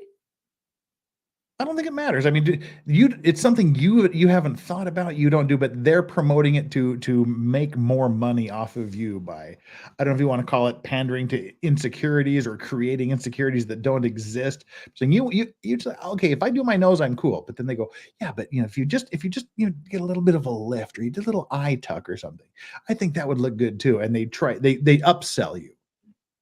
I would have a problem with that.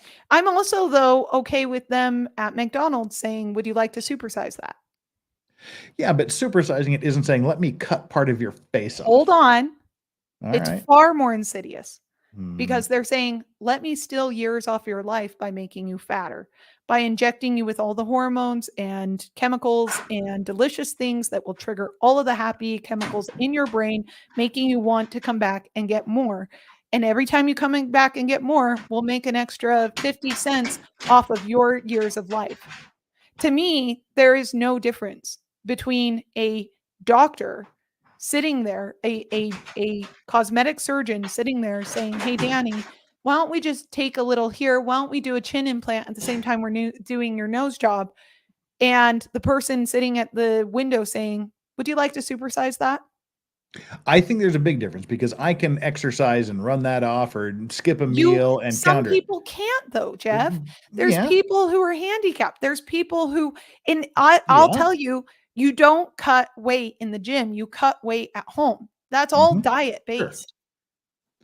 Sure. But a plastic surgery, nobody's coming back from that. I have a problem with people who create insecurities in other people.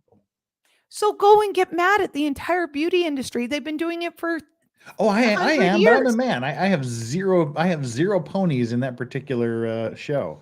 I have zero monkeys in that circus. But but there are expectations that have been thrust onto men that men did not choose. Men are now having to accept because there's influencers out there who are paid boo bucks to sell you this next wristwatch or this Alpha Male Pro, energy drink, like you name it.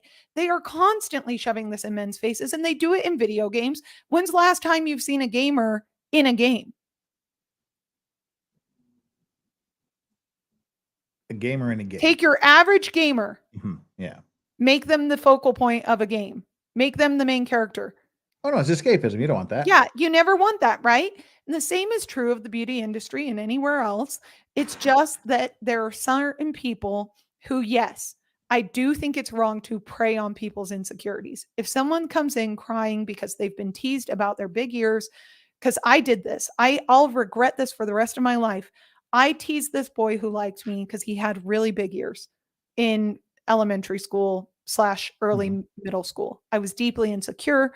I was not well in the head, and I was projecting my insecurities on this poor boy. This poor boy ended up, seeking surgery for his ears. And I felt like it was my fault, and it may have been. And I, to this day, hey, I am so sorry, man. Like, if you're listening to this, this is my serious apology. And I apologized to him when I was younger too. So it's not like he doesn't know that I feel awful about this. But to me, that's indicative of not just me teasing him about his ears. This must have been going on prior to me, because I knew he was insecure about it. Otherwise, it wouldn't have been considered bullying, right? It would have just been a mistake. When people are that deeply insecure about something because of what society has done to them, and they go to seek surgery for it, I don't blame them. However, if then the doctor capitalizes and also utilizes that insecurity to upsell, that is deeply immoral and unethical. If you have a patient who comes in tears and says, please fix my nose. People have been making fun of me about it for years. I hate it. I hate it. I hate myself.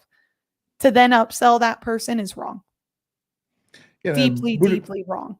Buddhaberry says, I see a lot of patients with unrealistic expectations. They literally tell me, but I'm going to be so much smaller after. That's not how liposuction works. Yeah. And that's you'll see these advertisements on Korean TV or magazines or subways all the time, liposuction, 2 kilograms for however much.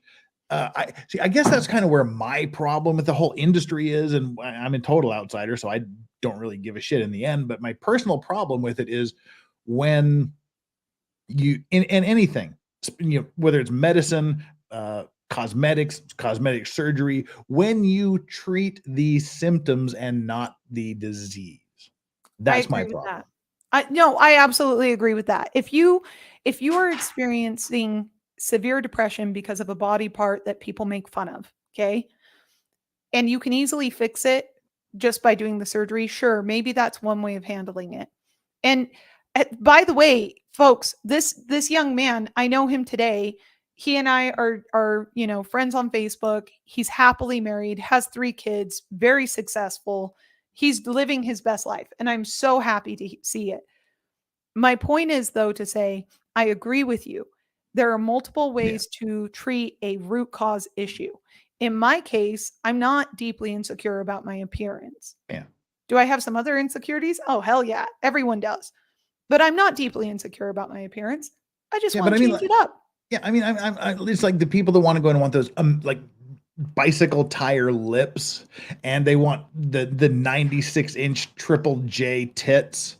And at some point, I mean, the fact that there's not a doctor that goes, okay, look, I'm not going to do this surgery. Not this true. Is unethical in the States, for me there to are. do this.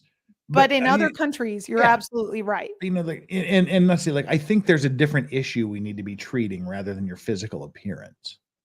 It's when they go, oh yeah, sure. Hell, why stop at double J? Let's see if we can go to, whatever the next size from that is. Yeah. See, and that's an issue. Like if you're, that's a problem, right? So I'm not saying there aren't problems in the industry. I'm not saying, again, plastic surgery is not for everyone. And it certainly is not there to cure any of your ailments. Your insecurities will not be cured by plastic surgery. So I'm not insecure about my nose. I just want a different one. Okay. But I will tell you, if I was insecure about my nose, I know for a fact surgery wouldn't help, because I would still feel dissatisfied. I would still feel like it's never exactly what is perfect, because in my mind, I can't conceptualize a perfect nose. I just know that I want to try something else. My teeth, on the other hand, and you know how I know this is because of my teeth. I spent all this money to get braces, and I'm still insecure about my teeth. Even though I have perfectly healthy teeth now that are great and they look great, it's still hard to accept. Well, two things real quick here. One, AA Ron says, as a 40-year-old man, I'm not happy with my body either. I want new hip, new back, new knee, and new shoulders. I get that. And thick thighs save lives, says Ryan Acorn. Thank you so much. And Flux, Big Danny's brain going to right be there. late for work. Lol. Yeah, but I've missed the sales meeting, so it's too it's late. doggo cam time. Oh, we got doggo. Oh, We did. We just hit doggo cam at the end. It's a strawberry. Doggy's asleep on the chair. Can she breathe? Sort of. And we've got Yoda on the other side of the room over here, but you just see the little fur. So Oh, good. Turn it back to Doggy. Look at her little face. I can't even believe she can breathe. What's up, dog? Where's her nose? It's her nose is that little black thing down there. Put that below her eye. What's up, dog? Yeah, anyway, there we go. It's a loaf of bulldog. Yeah, she does look like a loaf of bread. When she spreads out, she looks like a roast chicken. But anyway, that's the thing. No, don't move. Sleep. Go sleep. She knows she's we're not watching. gonna move. Yeah, she's not gonna move. It's the rule of the universe. Something that's being observed is inherently changed by the fact it's being observed. Yeah. That's very cute. She's asleep. I can't breathe. Yeah. See that? If I, honest to God, if I ever get a bulldog again, I'm going to name it George Floyd. I think it'd be hilarious. Okay, I think it's time for me to go to work. I was not, and here I'm thinking I'm being spicy. Get yourself a Ricada nose. It'll be great. You know, what's funny, Jeff's opinion of noses is actually very common in Korea. The bigger you have of a nose and the higher bridge you have of a nose, the more luck you have in Korea. That's old. Now everybody wants the tiny. Everybody, when you get back here, the one thing you're going to notice is everybody's nose is exactly the same. Everybody's getting all the noses are these tiny little upturned at the end. It's Clone Wars. Everybody is a clone of each other here. That's why I love different things. Like people that have different ears, people have like different noses. Sounds really racist of you, Jeff. No, it's individuals because there's a thing. I wish I could bring it up. Everyone looks the same. No, and I wish I could find this thing. I don't have time to search for it now. I'll have to search for it for a future show. When I was there, it was the eyelid surgery, and that's a default, and that's just something you have to do. I would say that by the time most women graduate, not just women, men too, by the time they graduate high school, I want to say 2/3 of Korea has had some form of plastic surgery. I think it's much more than 2/3 of the women. Much more. But I mean, it's like, and I said, I wish I had this at my fingertips. I'm going to have to find it and download it. It was a side-by-side comparison of Miss Korea from some point in the mid 80s to 2000. And they looked, it was Stepford Wives. They looked exactly the same. Sounds like all of California too, though. Yeah. Yeah. And it's like everybody here wants they have the eye surgery to get the double lids and to make their eyes bigger. And they just look at me like I'm from Mars when I say that one of the most popular plastic surgeries in America is the almond eyes to make them look more Asian. They're like, why would someone want to look like this? It's the same reason you want to look like them. They want to look like you. I used to think that, I think it's a common misconception that Asian folk want to get plastic surgery to have more Caucasian features. I have heard that. The truth is that actually is not the truth. Asian aesthetic has developed over hundreds of years, and it's very, very much associated with health and luck and good fortune. And there's just certain things that fit the mold and certain things that don't. Now, the whole fad aspect of the changes, which is what you're talking about, right? Everybody looking the same. That's a fad. That comes and goes frequently in every country. But this idea that, having bright white skin is because Asians want to look more Caucasian is bullshit and racist. No, it's just, they just want it because that means you weren't working out in the farms all day. That means that your skin is flawless because you're probably wealthy. It's a sign of status and wealth. And that's all that symbolizes. And here in the States too, I don't think people realize how much the way that you present yourself to the outside world determines the way that the world treats you. I see it all the time because I have a mother, like I said, who's a burn survivor, right? And so I grew up with a very, very healthy sense of self-esteem and self-worth, and recognizing that my body is literally a glove I wear until I die. And then that's it. And it's not much more than that. But the way that people treat my mother in public is disgusting. The way that they treat other people who look a certain way to me is disgusting. So when I'm sitting here spitting facts and you're all saying, oh my God, honey, save your pearls for clutching later, because I am telling you, the real world is not a nice place. Okay. Yeah. And if you want to look a certain way so that you can be treated better, how the hell am I going to fault you for that? And if you want to change your appearance to look worse and to have people treat you worse, can't fault you for that either. But there are certain things you have to recognize that are beyond your control. And one of those things are the way that people will perceive you. To the extent that you can modify that to be treated better, to receive, special treatment, you can do it. Why not? Why not? And it's not a flaw of that person. You're not flawed. You're beautiful just the way you were made. The world is very flawed. The world is very sick. It's a very distorted view of what beauty is. It's a very distorted view of what we treasure, right? What we find important. And it's to me, indicative of a very international, globalized society that doesn't value people as people. It values people as labor and commodities to be bought and sold. Oh, sure. Well, women are far and away the biggest critics of the way women look. Men don't care, really. Men don't That's care. not true, Jeff. Oh, it is.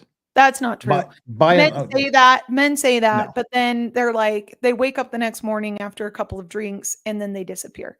That's the sad reality. And women are the same way. Okay. We are very aesthetically driven. But I mean, when men go out and like women walk down the street, we'll go, oh, that's a nice looking woman. But women will do look at her hair, look at her eyes, look, like if you like watch the men on the streets, like the women are like, why didn't she brush her hair? Oh, her makeup looks terrible. Oh, what's she wearing? Like guys are like, huh. They don't even look at it's a thing. I mean, women are much more critical of women than men are of women. How their appearance. I think it's true in a professional context. I think so even going I'm out, not wearing when makeup. you go out, if I was going to go out, I tell girls this all the time. If when I go out on a date or whatnot, I'll say, look, be comfortable. If you want, that's just wear sweats. Wear a t-shirt, wear a sweatshirt, do whatever you want. Like I could never do that. Like why? Because I might see somebody. Meaning another woman who will look and go, oh my God, she doesn't have her Chanel handbag. Or her oh my soulmate, and she would like to have that love at first sight romantic experience that she saw in all the movies. Do I blame her? Absolutely not. Do I wish that happened more in real life? Yeah. And here's the thing, Jeff. Here's what I think. I think men perceive women as being more judgmental of our appearance than men are. I don't think that's true. What I think it is that women tend to be more self-critical generally. And men are observing women's self-criticisms. And we are brutal to ourselves.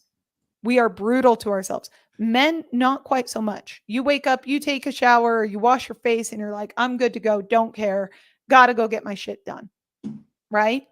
But that's how we feel about women as men too. I mean, I can't tell you how many fights I got in with my ex-wife because I'm driving down the road. I'm checking my rear view mirror, my side mirrors, and then I'll get this. What are you looking at that woman for? It's like, what woman? I saw you looking at that chick with the low cut deal, and she had the red lipstick on, and she had the slit. I'm like, I don't even know who the fuck you're talking about. And I'm supposed to be looking at you. You're the one staring at this woman.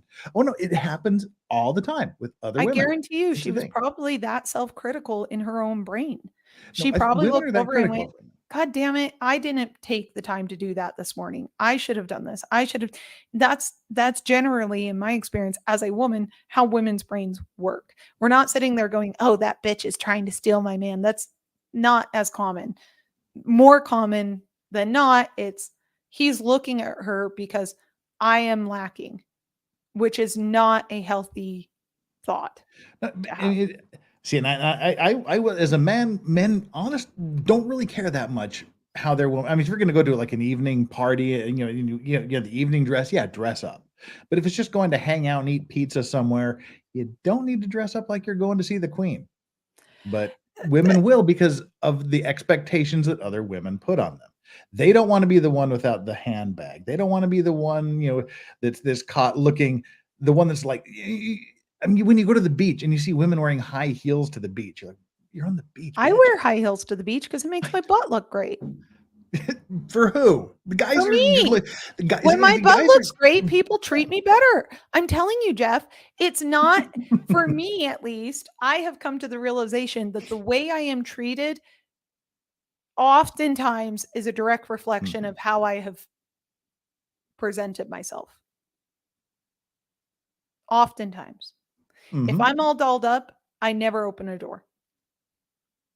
If I'm all dolled up, I get things done a lot quicker and more efficiently because people don't question my authority. They don't question my judgment. They just do it. Okay?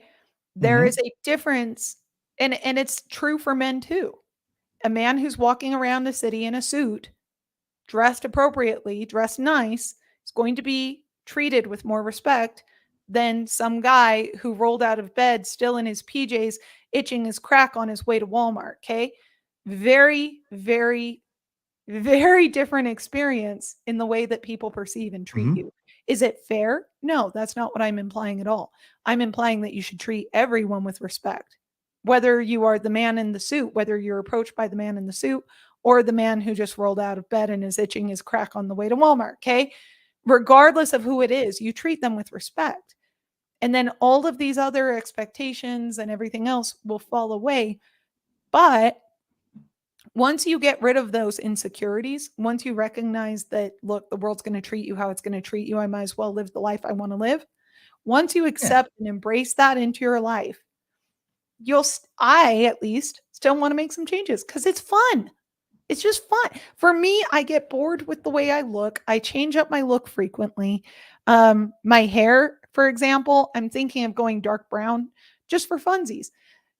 I don't want to, though, because the buildup to make it blonde again takes months and it's a nightmare and it's very expensive and it will burn my hair right off. So, you have to, and you should do things in a measured way. Do I love eyelash extensions? Oh, yeah.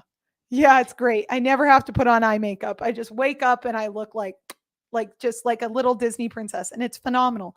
But eyelash extensions did deplete my natural lashes over time. And so I stopped them. I give myself breaks. I let my eyelashes regrow. And then if I want to do it again, I do it again. These are things you just have to make decisions about. They're very personal. If you want to share it with others so that they feel comforted, do that. Like I'm trying to do here, Jeff. I'm trying to let your audience know, you guys want plastic surgery, talk to your doctor. It's okay. If you want body nothing here is medical, no medical or legal advice. No medical advice here. But if you want body modification, talk to your doctor. It's okay. You want to go get a tattoo, talk to your doctor. It's okay. Make decisions for yourself. Recognize that with tattoos, body modification, and surgery, these are all permanent changes to you. As long as you recognize and accept that, that's fine. I am too indecisive to ever get a tattoo or any other kind of body mod or piercing. Except for your nose. My nose, I have thought about for a very long time, and I have made that decision. And I can only hope that I find someone who's qualified and talented enough to pull off the look I'm going for. Shizzy Wisna says, Dani walked into work late and gay, lol. We are going to wrap it up here in a second because she's got to get to work and I've got to get to sleep. Apostate Amanda, how you doing, girl? Good to see you here. Waking up to a conversation about cosmetic surgery. Now this is different, lol. Because that's why I could never do medical malpractice. I think I would get too emotionally involved. And cosmic surgeon. He's a surgeon to the stars. Cosmic surgeon. 2X Mo's, if I understand correctly. What is the scholastic argument against the Book of Mormon? If Joseph Smith didn't get it from God, what the fuck is it? Well, there's no way we can talk about that in the next 15 seconds Hold on. Keep that comment up. Do you see the inherent logical flaw with this question? He wants us to prove a negative. Yeah. I mean, the simple answer is if it's not from God, it was a rather in-depth and very well-written book by a 14 to 17-year-old child, which is interesting. Much older than 14 or yeah. 17, and definitely over time, and with several revisions. And it Still a may very or may well-written not book. have copied other books and stolen from, I mean, the Bible itself, there's a complete ripoff from the Bible in there. And this is not that uncommon. And if you guys think it's that uncommon, may I suggest you go and read any other work of literature from a 14, 15, 16, 17-year-old who have all written excellent books. There's several authors that names aren't coming to my mind right now, but I know that they're out there. So it's not an insurmountable feat. Yeah. That's all I'm saying. Let's go. Brandon says, dark brown, go full G.I. Jane and shave it for charity. Pick a charity and give me a number. Danny's got a nice my hair. skull. I've done that. Danny's got a My nice hair skull. used to be down to my waist when I was young, and I cut it all off up to my shoulders, and I donated all of it. And I also liked this boy, and I thought that I would look really cute as like a 90s girl with like the flipped out kind of hair. I didn't. And the boy was not interested in me anyway. What kind of practice does Jeff do? What area in the law? About 70% of what I do is maritime law, which isn't real everything. Law. It's not real law. It's everything. Made of. Ship collisions, cargo damage, shipbuilding contracts, ship financing, explosions, like crew injuries, criminal aspects, murder on the high seas, oil spills, things like that. About 30% is corporate based, which also. Jeff, have you seen Arrested Development where their awful family attorney is always like, maritime law, that's real? Hey, just ask any sovereign citizen. It's the basis for everything. I love maritime law. Jeff is doing, everyone in the chat, Jeff is doing what I wanted to do growing up. And well, we are on the tail end of this. So what I want to do is show a little history. Today in history. Today, 1 year ago in history for about 3 minutes. And then we'll do our final little grift of the day and wrap it up. Because this is something I forgot about till I saw it on Twitter a bit ago. 1 year ago today in the Johnny Depp Amber Heard trial was one of my favorite days ever. The guy that ran what the hell was it? It was the trailer park in Nevada where they stayed. This guy is so fucking funny. Oh, did you end up going to that trailer park, by the way? Yeah. This is the only. No, I didn't go because my sister didn't want to drive the extra hour past Vegas to stay there, and Andrew Branca couldn't. He was going to go there first, but he couldn't get there because it was a deep gravel road and his motorcycle couldn't drive up the road safely. And then my sister just didn't want to go there. But this is the trailer park owner guy. I can't remember what it was called, but it had the campground guy was Morgan. The campground had like the greatest name, and it was the Hicksville Trailer Park. But there was like another part of it. It was like a Hicksville Trailer Park, but there was another part of the name that was great. Yeah, not Morgan Tremaine. So yeah, this is the guy, and this is his testimony. Hang on. This is just 3 minutes of beauty from reactions for some of the worst testimony that Elaine could ever have elicited from this witness. Oh, good. Elaine's doing this. Mr. Knight, you were contacted by an attorney for Mr. Depp. You said it was Carolyn? This is her attempting to impeach him as a witness. Geraldine. Oh, Geraldine. I got it. No, you don't. I think it's pronounced Geraldine. Okay. Can you tell us the conversation you had with her at that time? Yeah, she just asked me my recollection of the evening, and not Elaine pronouncing shit wrong. Testifying, and I said sure. So, who was it that made a comment about something that happened at the fire pit? I don't know who it was, but how did you respond to it? I said that's not what happened. I was there all night. On Twitter, Elaine. Yeah. He tweeted it. Do you recall whether that was the Umbrella Man? Talking about that umbrella guy, Tug. He's like, the Umbrella Man? Not that umbrella guy. The Umbrella Man? Like he's some man in black thing here. And it just doesn't go well for Elaine. I don't recall this ridiculous name. Tell me it's a ridiculous name. Poor Tug. From what I saw, Amber was the one acting jealous, not Johnny. Oh, shit. but she didn't mention anything outside of the scope of what I saw, and just asked me for the facts and told me to tell the truth. Just tell the truth and let me know. Do you know what you any always of the tell a witness? witnesses Tell the said truth. in this trial? Wow, today. I love this dude. Me too. Elaine, the jury Mr. likes Knight, this witness. Don't you wreck are yourself. a pretty big fan of Johnny Depp. See, this now she's gonna. This is the same thing she did with Morgan Tremaine. You just wanted your 15 minutes of fame, and it just blows the fuck up in her face. I love it. Aren't you? I am not, to be honest. I was asked by the attorney. I said, I'll be happy to come and tell the truth. You knew this was on camera. Wow, I'll be that happy to it's come being tell the truth. broadcast to a lot of people, and you seized the moment and responded Compound. to the umbrella guy, the lead person for Mr. Depp's Twitters. What? Argumentative compound. Objection! What the fuck just happened? Mr. Umbrella Guy is the lead. The lead. You what? know that he leads one of the most predominant pro-Depp Twitters. What out is there. I have no idea. You tweeted to Umbrella Man. I was Umbrella Guy. I thought it was the umbrella guy. Well, all right, now we have this up.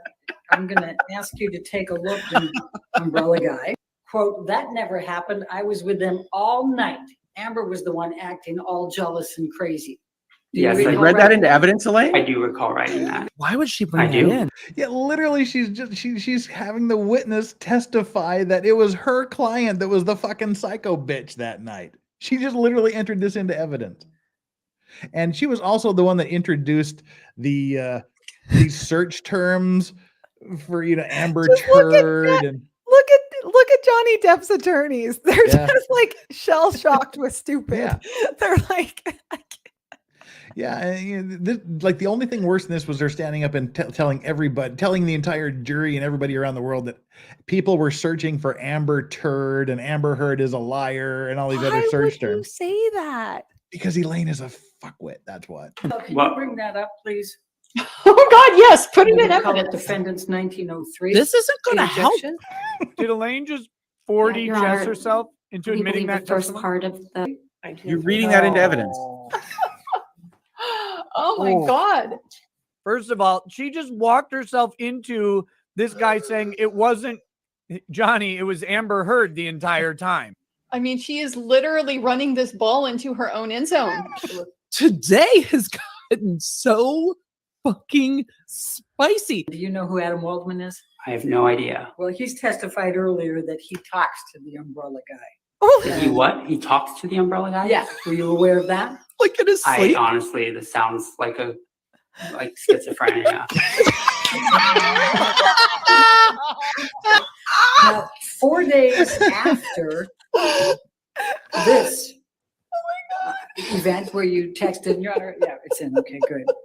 4 days after that, you tweeted something pretty nasty about Elon Musk, didn't you? Oh, What? Yeah. What is that? How is that relevant? Thank you. Okay, thank you. Don't so you don't stop. like Elon Musk, right? Objection, Well- relevance. I don't know Elon Musk. Overruled. good. Elaine's That was a year ago today in history. Don't stop her. Oh my God. I am so glad you showed that to me, Jeff, because Yeah. I missed out on certain bits of the trial like that because I was in the middle of campaigning. God, I really hope this year we get a good televised trial that is just for funsies. Oh, I mean, that man. case was sad because there was an element of domestic violence against Johnny, but still. Plus, it was a Yeah. toxic relationship all around. Like, people think that, never mind. Yeah, that was I'm just. not going to so say what bad. I was going to say about Yeah, family don't law, say but that. No, don't say that. That's what you do. I won't say it. I'm Well, no, Dani don't has hang up, stated- Jeff. Listen, can I tell you guys a secret? You can tell Not same really thing. a Well, I was secret, going to say it's a fun Dani thing. stayed an hour longer than she said she could, so I was going to wrap it up for you. I got all fucking night. Okay, well, let's stay another hour because at this point, I'm so late that I want to run by the Korean bakery on my way to work. And What? it The opens Korean at 10. bakery. Yeah, you know Tuta Le Jour? They have Tout Le Jour in Salt Lake. They do, and it's just down Shut the street up. from my house. Yes, and I love Is it their the same eggy bread, crappy like their bake? custard. Oh no. Oh, it's the same crappy stuff they sell here. Yes, Cool. and you talked about Awesome. toast, and now I'm craving. Yeah. They have this little toast item. Yeah, the egg. It's like 2 pieces of French toast with ham and egg and cheese in it. It's awesome. Yeah. Yeah. It's disgusting, and I love it. And I was gonna say about Korean food, they have a tendency of putting corn in places it shouldn't be, and sweet things in things that are not meant to be sweet. That's true. Right? Like Yeah. you'll order a pizza and you're eating and you're like, corn. There's corn in this pizza. Or like you're in the middle of like dining at a fine dining restaurant and then you like peel up, let's say you get a beef Wellington, which by the way, I have been craving beef Wellington for years. Oh, speaking of which, right across the river from my house is the world's largest department store, Shinsegae department store. And the basement, they had a Johnny Rockets in the basement, but they just got rid of Johnny Rockets, and coming next month is Gordon Ramsay's restaurant. Ooh. Yeah, like I've Ramsay's heard Burgers. he's not actually a good cook. Well, if he's got like 21 Michelin stars, I think that's a good cook. Here's my thing with Gordon Ramsay. Whenever I see him cook, I want to eat it, whatever he's making. So it must be good, right? Yeah. That's my general rule. Like I watch people cooking sometime and they're like, here, let's put some fennel in this. And by the end of the dish, it's fennel with something on the side. And I don't like that. Daily Cook Mice says bigger than Harrods. Yes, it's a Shinsegae department store. It's I mean, it literally they have a giant sign out there from the Guinness Book of World Record. Show pictures, because I don't even think the pictures do it justice though, because inside is huge. Yeah. And you know what I love about Korean it takes layout? 2 city blocks. Yeah. The layout of their shopping centers and shopping malls are laid out in terms of aesthetic. So if you're going for a certain vibe, right? You're like, let's say you want Hello Kitty, pink, black, white, and bright yellow. And that's your aesthetic. They will have a section of the store with men's wear, children's wear, and women's wear, all put together in that style. So rather than doing brands, which I know some stores in Korea do brands where you just go from brand to brand to brand, which is very common here in the United States, there they base it on what does it look like? What is the style you're going for? And I really appreciate it. And then they'll even have like, there's been places where I've gone where you go in, they have the aesthetically designed, stores and outlines. And then they also sell furniture and like home goods in that same section. So if you're a rocker or you have like a rockabilly type style, you will find rockabilly like shirts and hats and pants and shoes and glasses and also chairs and couches. And I love it. I love the layout of Korean stores. We need to do better. I mean, this is just so random and nobody really cares, but I'll show it anyway. This is 9 floors. It's 9 stories tall. And let's see, I guess we can kind of go down the block here. Oh, you're making me miss Korea now. This is going down the block. It's like this entire city block here. Where's the KTX? Or isn't there a subway? I thought there's the subway stop. Yeah, this is the subway right in front of it. I was going to say, I thought there's a subway stop right there. Yeah, so this is the front of it. And I could dox myself by turning the camera to the left a little bit, but turn to the left. And this is the side of it. Again, this is 9 stories tall. And this is like an entire city block. It goes all the way down here, and then it goes across the street to the new section and down this road. I mean, it is a massive, massive thing. If we take it off the road view, it's this entire area here is the department store. Essentially like 2.5 city blocks. It's a huge thing. Can't remember why we were talking about that, but we were. Because we were talking about shopping malls in Korea. IKEA here, I never understood. I still don't understand, but I especially don't understand after Korea because people are like, if you go to IKEA, you can get food. And I'm like, Costco has food. And every store in Korea has better food usually than the surrounding restaurants. Sorry. See, that's a good thing too. IKEA is 20 minutes down the road from me, so it's good. Oh, nice. Nice. I always feel like I get lost in IKEA, and I feel like everyone judges me when I get lost in IKEA. Because you know how it has a flow, and there's a I hate definite that. flow, and if you It's go it's a against the fucking maze. There should be cheese or something at the end just to That's what it reward you. feels like. I feel like I should get a prize, but instead I end up paying exorbitant costs for something that I didn't really need. Looking at this teller who's just looking at me, annoyed that they're there that day. And I'm like, I had to carry this thing down here. Why are you mad at me? Like me being the introvert that I am, and like people, because I do this, that I'm an actor. I'm a consummate actor. I act when I'm in groups of people. I act when I have to speak somewhere. I act when I do this. I just forget that I turn on the not introverted me, but I'm horrifically introverted. And as an introvert, there's a societal energy critical mass that I reach. And when I'm done, I'm done. When I'm out with friends and we're having a party, we're in a loud bar with 100 other people, the music's pounding, everybody's yelling, the lights are flashing. I reach critical mass, and then I'm like, dudes, I'm gone. I gotta go home. I gotta get out of this place. I'm going fucking crazy. And it usually happens about halfway through IKEA. And I'm like, all right, if I'm alone, it's cool. If I'm with a friend or somebody, I'm like, we're on a beeline for the fastest route out of here. Because I'll get like these little, it's not really a panic attack. I just have this energy crisis where I need to get out before I punch somebody in the face. And IKEA is the worst because you're just trapped. You have to follow their damn maze to get out. And somehow you always take a wrong turn on every floor, at least twice. But yeah, what I was going to ask, I think this is kind of how we got on the. I think you're right. I think that's the main issue with IKEA is there is no shortcut, and you're expected to go through the maze. Like you have to go through the maze. Yeah. There is no other option. I don't know if I showed you this or if you've ever seen it, but we've showed it a couple times on the stream. By the way, you're not the only one, Jeff. Honestly, I don't feel that way in big crowds, but I do feel that way when I'm one-on-one with someone, especially someone I'm getting to know. I have a limit, and I think it's because I'm scared of showing my assholeness to people. And so I don't want people to know I'm an asshole, which usually exhibits itself at hour 2 or 3 of being with someone one-on-one. Large crowds are so much easier for me, so much better. I have a great time. I feed off other people's energy, and I end up getting hyped. Like I'm good to go, except I don't like being enclosed in a large crowd in a dark place for safety reasons. I feel uncomfortable, and then I will have a full-on anxiety attack. I get that. Yeah. As someone who's lived here in Korea, you know that Koreans like to think they invented a lot of things they didn't actually invent. For example, they'll say they invented the printing press. And you go, well, no, you actually invented the first movable metal type printing press, which is different than inventing the first printing press.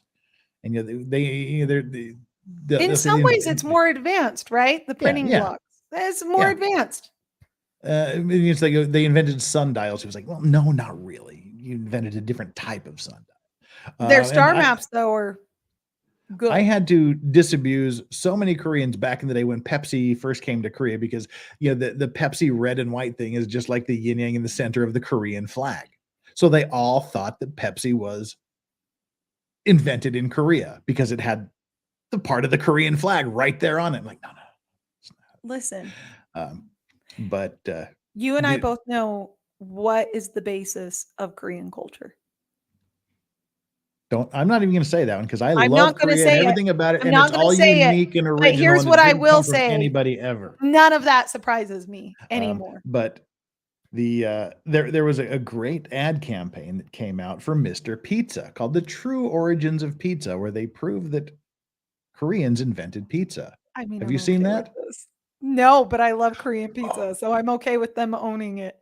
This was the most genius, brilliant marketing campaign ever. And I know we've showed it here a few times. The first time I saw it, I had to watch about 3/4 of it before I realized it was just a marketing thing because it sounds like arguments I've heard so many times.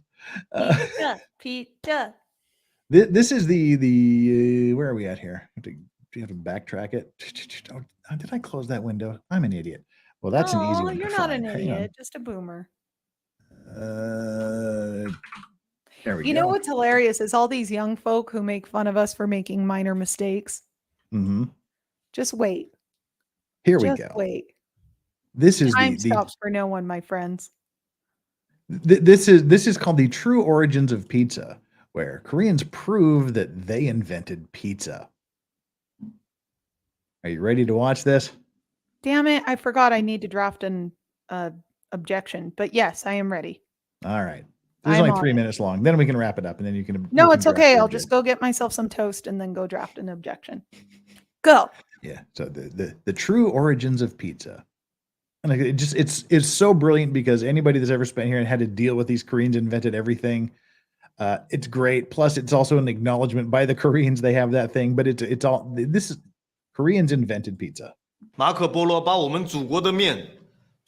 they can take the spaghetti from the greatest civilization, the great Chinese people, then they could easily have taken pizza from those other people. Ah. Our story starts with reports of a lone protester outside a Brooklyn pizza parlor. Why was he there? What did he want? And Koreans protest everything. This is so cool. This is so indicative. There's an old joke. Doduk? Yeah, Doduk. Yeah. There's like a joke that a British man comes home, finds his wife in bed with another man. He apologizes and excuses himself and shuts the door. An American man comes home, finds his wife in bed with another man, shoots the guy, shoots the woman, and then shoots himself. And a Korean man comes home, finds his wife in bed with another man, and goes and protests in front of the U.S. Embassy. Yep, that sounds Korean. That sounds like the most Korean thing. I love this. So here is the lone protester, which happens all over the place here. Maybe his placard would give us a clue. On it was a picture of a bearded man and a single word in what turned out to be Korean. The word was thief. The picture on his poster led us to this website, a site espousing all sorts of theories and accusations. Hold on, press pause. We tracked down its creator to. That was Ducto. Yeah. That was Ducto and the turtle ships. So basically, they are poking fun at all things that Koreans claim as, that is fun. A small suburb outside of Seoul in South Korea. Song Joon-han, a history student dropout and passionate conspiracy theorist, was the site's main contributor and blogger. He also disclosed the identity of the bearded man, Marco Polo, the 13th century Italian explorer. I hate Marco Polo. He stole one of our national treasures. He stole pizza from Korea. Pizza is indeed ours. Most of the evidence has been destroyed, but fortunately, artifacts are continually being uncovered. Look at this painting, for example. What is this man doing here? Asia has lots of dishes resembling pizza.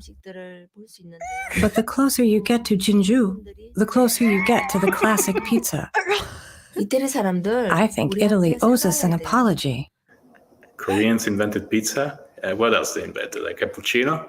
They invented Ferrari? That's what you're telling me? Yeah, come on. Then, is there anyone from the region still making pizza the original way? In Seoul, we found Mr. Woo Hyung Jung, owner and CEO of Mr. Pizza.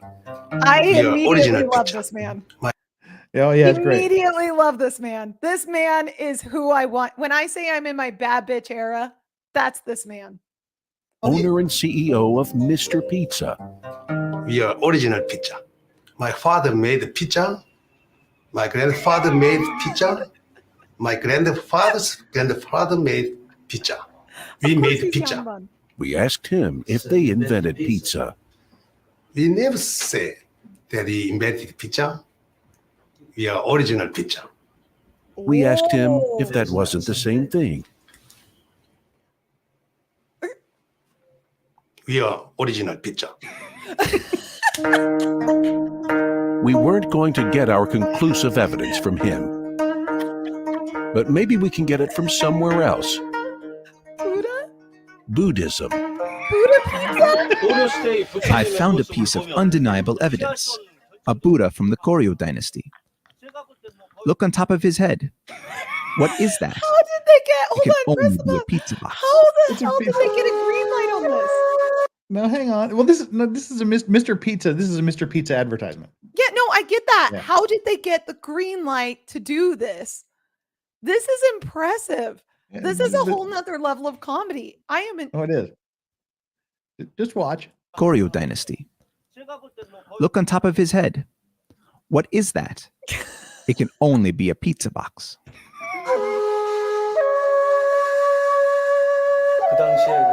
For years, people have speculated over the meaning of the second box.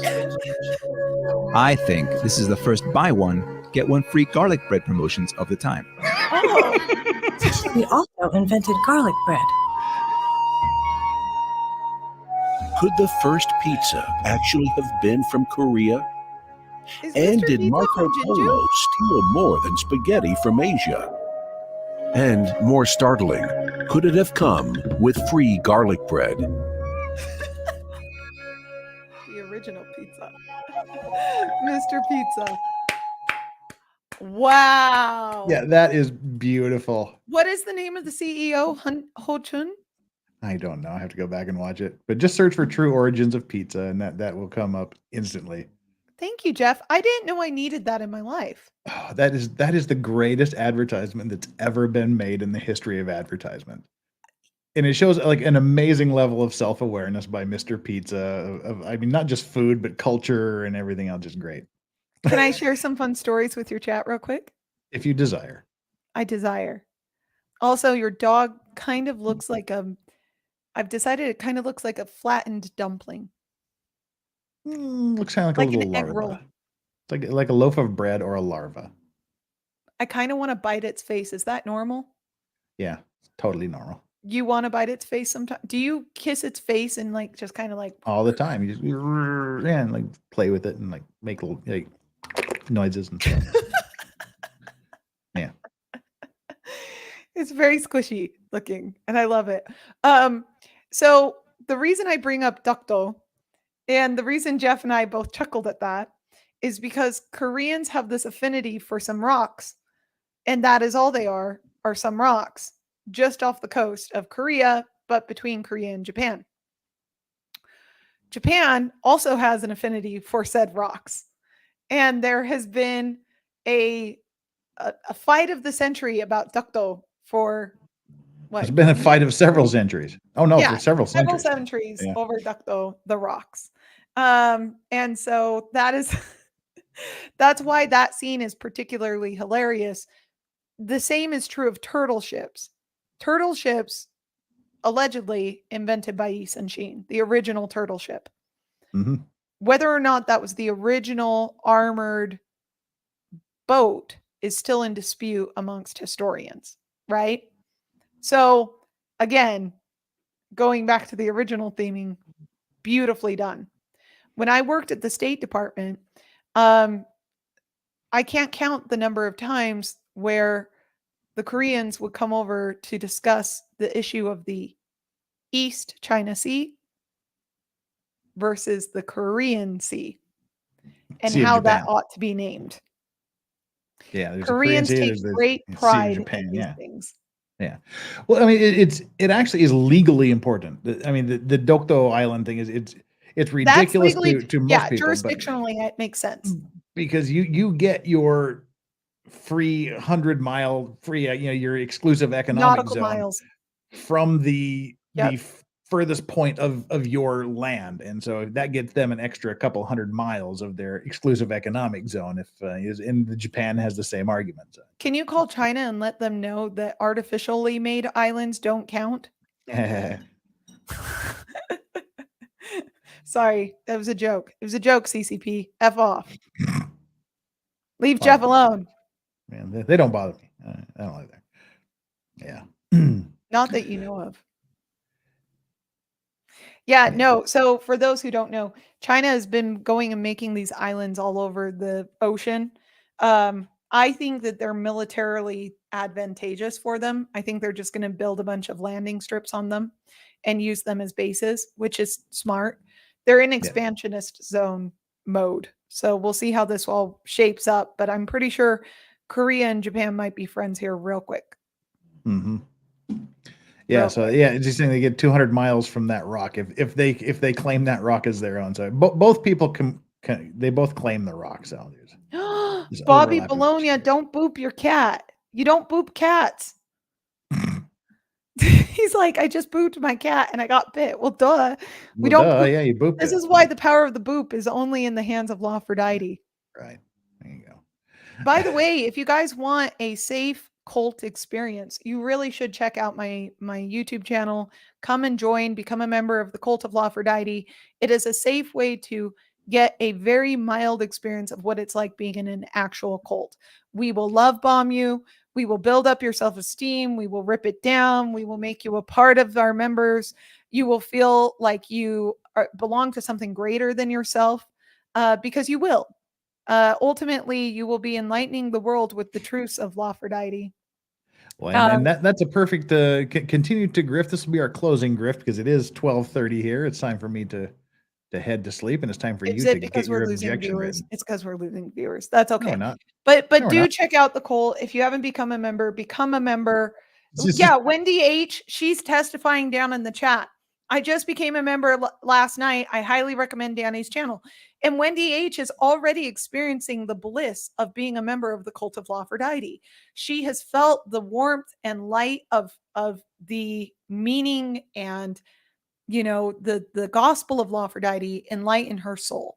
And that is what we are here to do. We are here to bring light back into the world, joy back into your life. I know your family doesn't love you. I know your friends don't truly love you. Only the cult truly loves you. And we are here for you. So please come and join the Cult of Lafrodite at Dani Ahn Direct. Well, see, and that's why we're going to have to do at least one more of these just sit downs, because there's so many things I wanted to talk about that we didn't get to in the 2.5 hours we here. I wanted to go 2 hours, but Dani gave an extra hour, so I could at least give an extra half hour. But do have early morning and lots of stuff to do at the office tomorrow. Dani's got to actually get to the office after she goes and gets her little toasty bread from Tous les Jours Bakery. But yeah, I want to talk about the creation of the cult and how all that worked out, and how, you know, we'll talk about the origins of that next time, and how it's working out, and where we see the cult developing in the future. And we'll talk it's about very things like that. simple. Look, the gods blessed me. Okay. I woke up one day, ethereal in nature, and realized that I am, in fact, the center of the universe. Unlike other attorneys, I truly am basically on the same par. Yeah. We'll talk about it. Let's go. Brandon says it's raw, you idiot. It's raw. I do love his shows. And my mom has a big crush on Gordon. Oh, look at Moo. Okay, that was a Gordon Ramsay thing. All right. Okay, I was like worried. Unhung Hero says, speaking of booping, Dani, check your mail tomorrow. All right. I wonder if it's something to match my band hammer. If I got a boop stick. Is this real? Is this real? No, it's an advertisement for it. It was Mr. Pizza. It was an advertisement. It was a brilliant. I think it aired in the New York market when they first opened the Mr. Pizza in New York. Mr. Enzo says, like Raelians without the sex. Raelians were actually kind of big here in Korea in the 80s. And see, I want to do like a cult thing, like a doomsday cult stream with you, because they were really, really big here in the 80s and 90s. And I saved tons of their literature. Oh my gosh, yes. Let's do a Korean cult stream. Because Koreans are it's very, not very just the sensual. doomsdayers. There's a lot of sex cults in Korea too. Yeah, like I just can't. I've tried. I can't seem to start one, so I need some pointers. Dude, the biggest cults in Korea, by far, bar none, are personality cults. Whether that be centered around a K-pop group, a politician, you name it. Personality cults are huge. There's a couple of the cults are mentioned on Netflix. They have a couple of they have a documentary about the Korean cults. Pretty darn cool to watch. But with that, we do need to shut this down. Okay, before you shut it down, will you please go squish her face just once? No. Please, Jeff. She needs to sleep. Just pet her. Pet the dog. Go pet the dog. Well, hang on. That's not what I wanted to do. I wanted to do this. We will zoom in on her, though, just so you can. Why is her mouth slightly ajar? So she can breathe? It's not. What is that? Is that her lip? Yeah, she has like black lips, like lipstick. Oh, look. Oh, gosh. Oh, it's so squishy. Oh. Doggy. Doggy. Thank you. Hey, there you go. She has like little lipstick thing. It's like it's so cute, and then it puts its head up, and I'm like, it's a Picasso. Yeah. Sorry, you can go back to sleep now, sweetie. Go to sleep. Night, Darky. Oh, she's mad. Oh, you she's- made her big the mad. Go eyes- sleep, dog. The eyes are falling asleep. The eyes are closing. Do their underbites cause them any health problems later? No, they're just giant health problems. Bulldogs are like the worst. Bulldogs and Dalmatians are the worst genetic dogs ever. Oh, look, it's snuggled. Oh, Dargy. she's ignoring Sorry to bother now. you again. Dargy. You didn't give Hey. her a treat the last time you said Dargy. She's like, I'm done. Yeah, she's done. Yeah, I'm Are sleeping. her ears attached like that? Like, are they just little triangles? Her ears are attached. No, like, Doggy. I mean, are Doggy. her ears in the shape of just perfect triangles on the side of her Doggy. head? Doggy. Hey, Nancy. Doggy got. Oh yeah, you heard a treat. Now I have to give you a treat, but no, that's right. You have to pet her, Jeff. You have to pet her. Come here. You do want? Doggy, you do want? You do want? This is shameful, chat. This Whatever. is shameful. Anyway, yeah. So that's a dog. I'll have to give her a treat when we end the stream here. All right. We should have a stream of watching old Jeff videos. Nah, not really. I recommend agree. Oh, you mean the old ones from like 16 years ago? Oh, those old videos. Yeah. Were you in Africa at some point? No. It's not in Because Africa. I get recommended this one that looks like you're in Africa. Oh no, that's a scene from a blues documentary done by Martin Scorsese. It's just an interesting clip. But yeah, with that having been said, again, really do have to extricate from, because I still have about 30 minutes of cleaning to do, so I can clean my house before the cleaning lady comes tomorrow. Why do you clean your house before the cleaning lady comes again? So she doesn't see how I really live. Don't want her to be ashamed. There's like Jeff, I stray don't think things she's laying around the ashamed. house. I think you pay her not to be ashamed.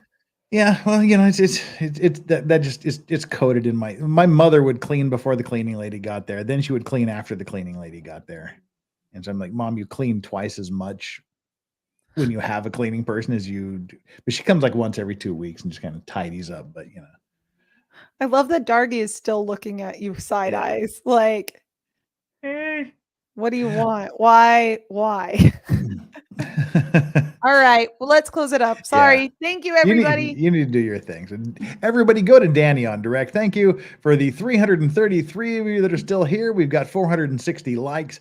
That is awesome. And today's like and subscribe poll. This is your last chance to take care of it while I'm reading it. Did you boop the like and subscribe buttons, as Danny would say? 15% of you said yes. Valhalla awaits their arrival. We didn't see Valhalla today. Was he here? I didn't see Valhalla. I didn't see him in chat, but it is early. It is early. Oh, he's usually here. Yeah. Guess we missed him today. Oh, well. Guess He was so. part of the poll and he wasn't here. 22% said, what would Flux do?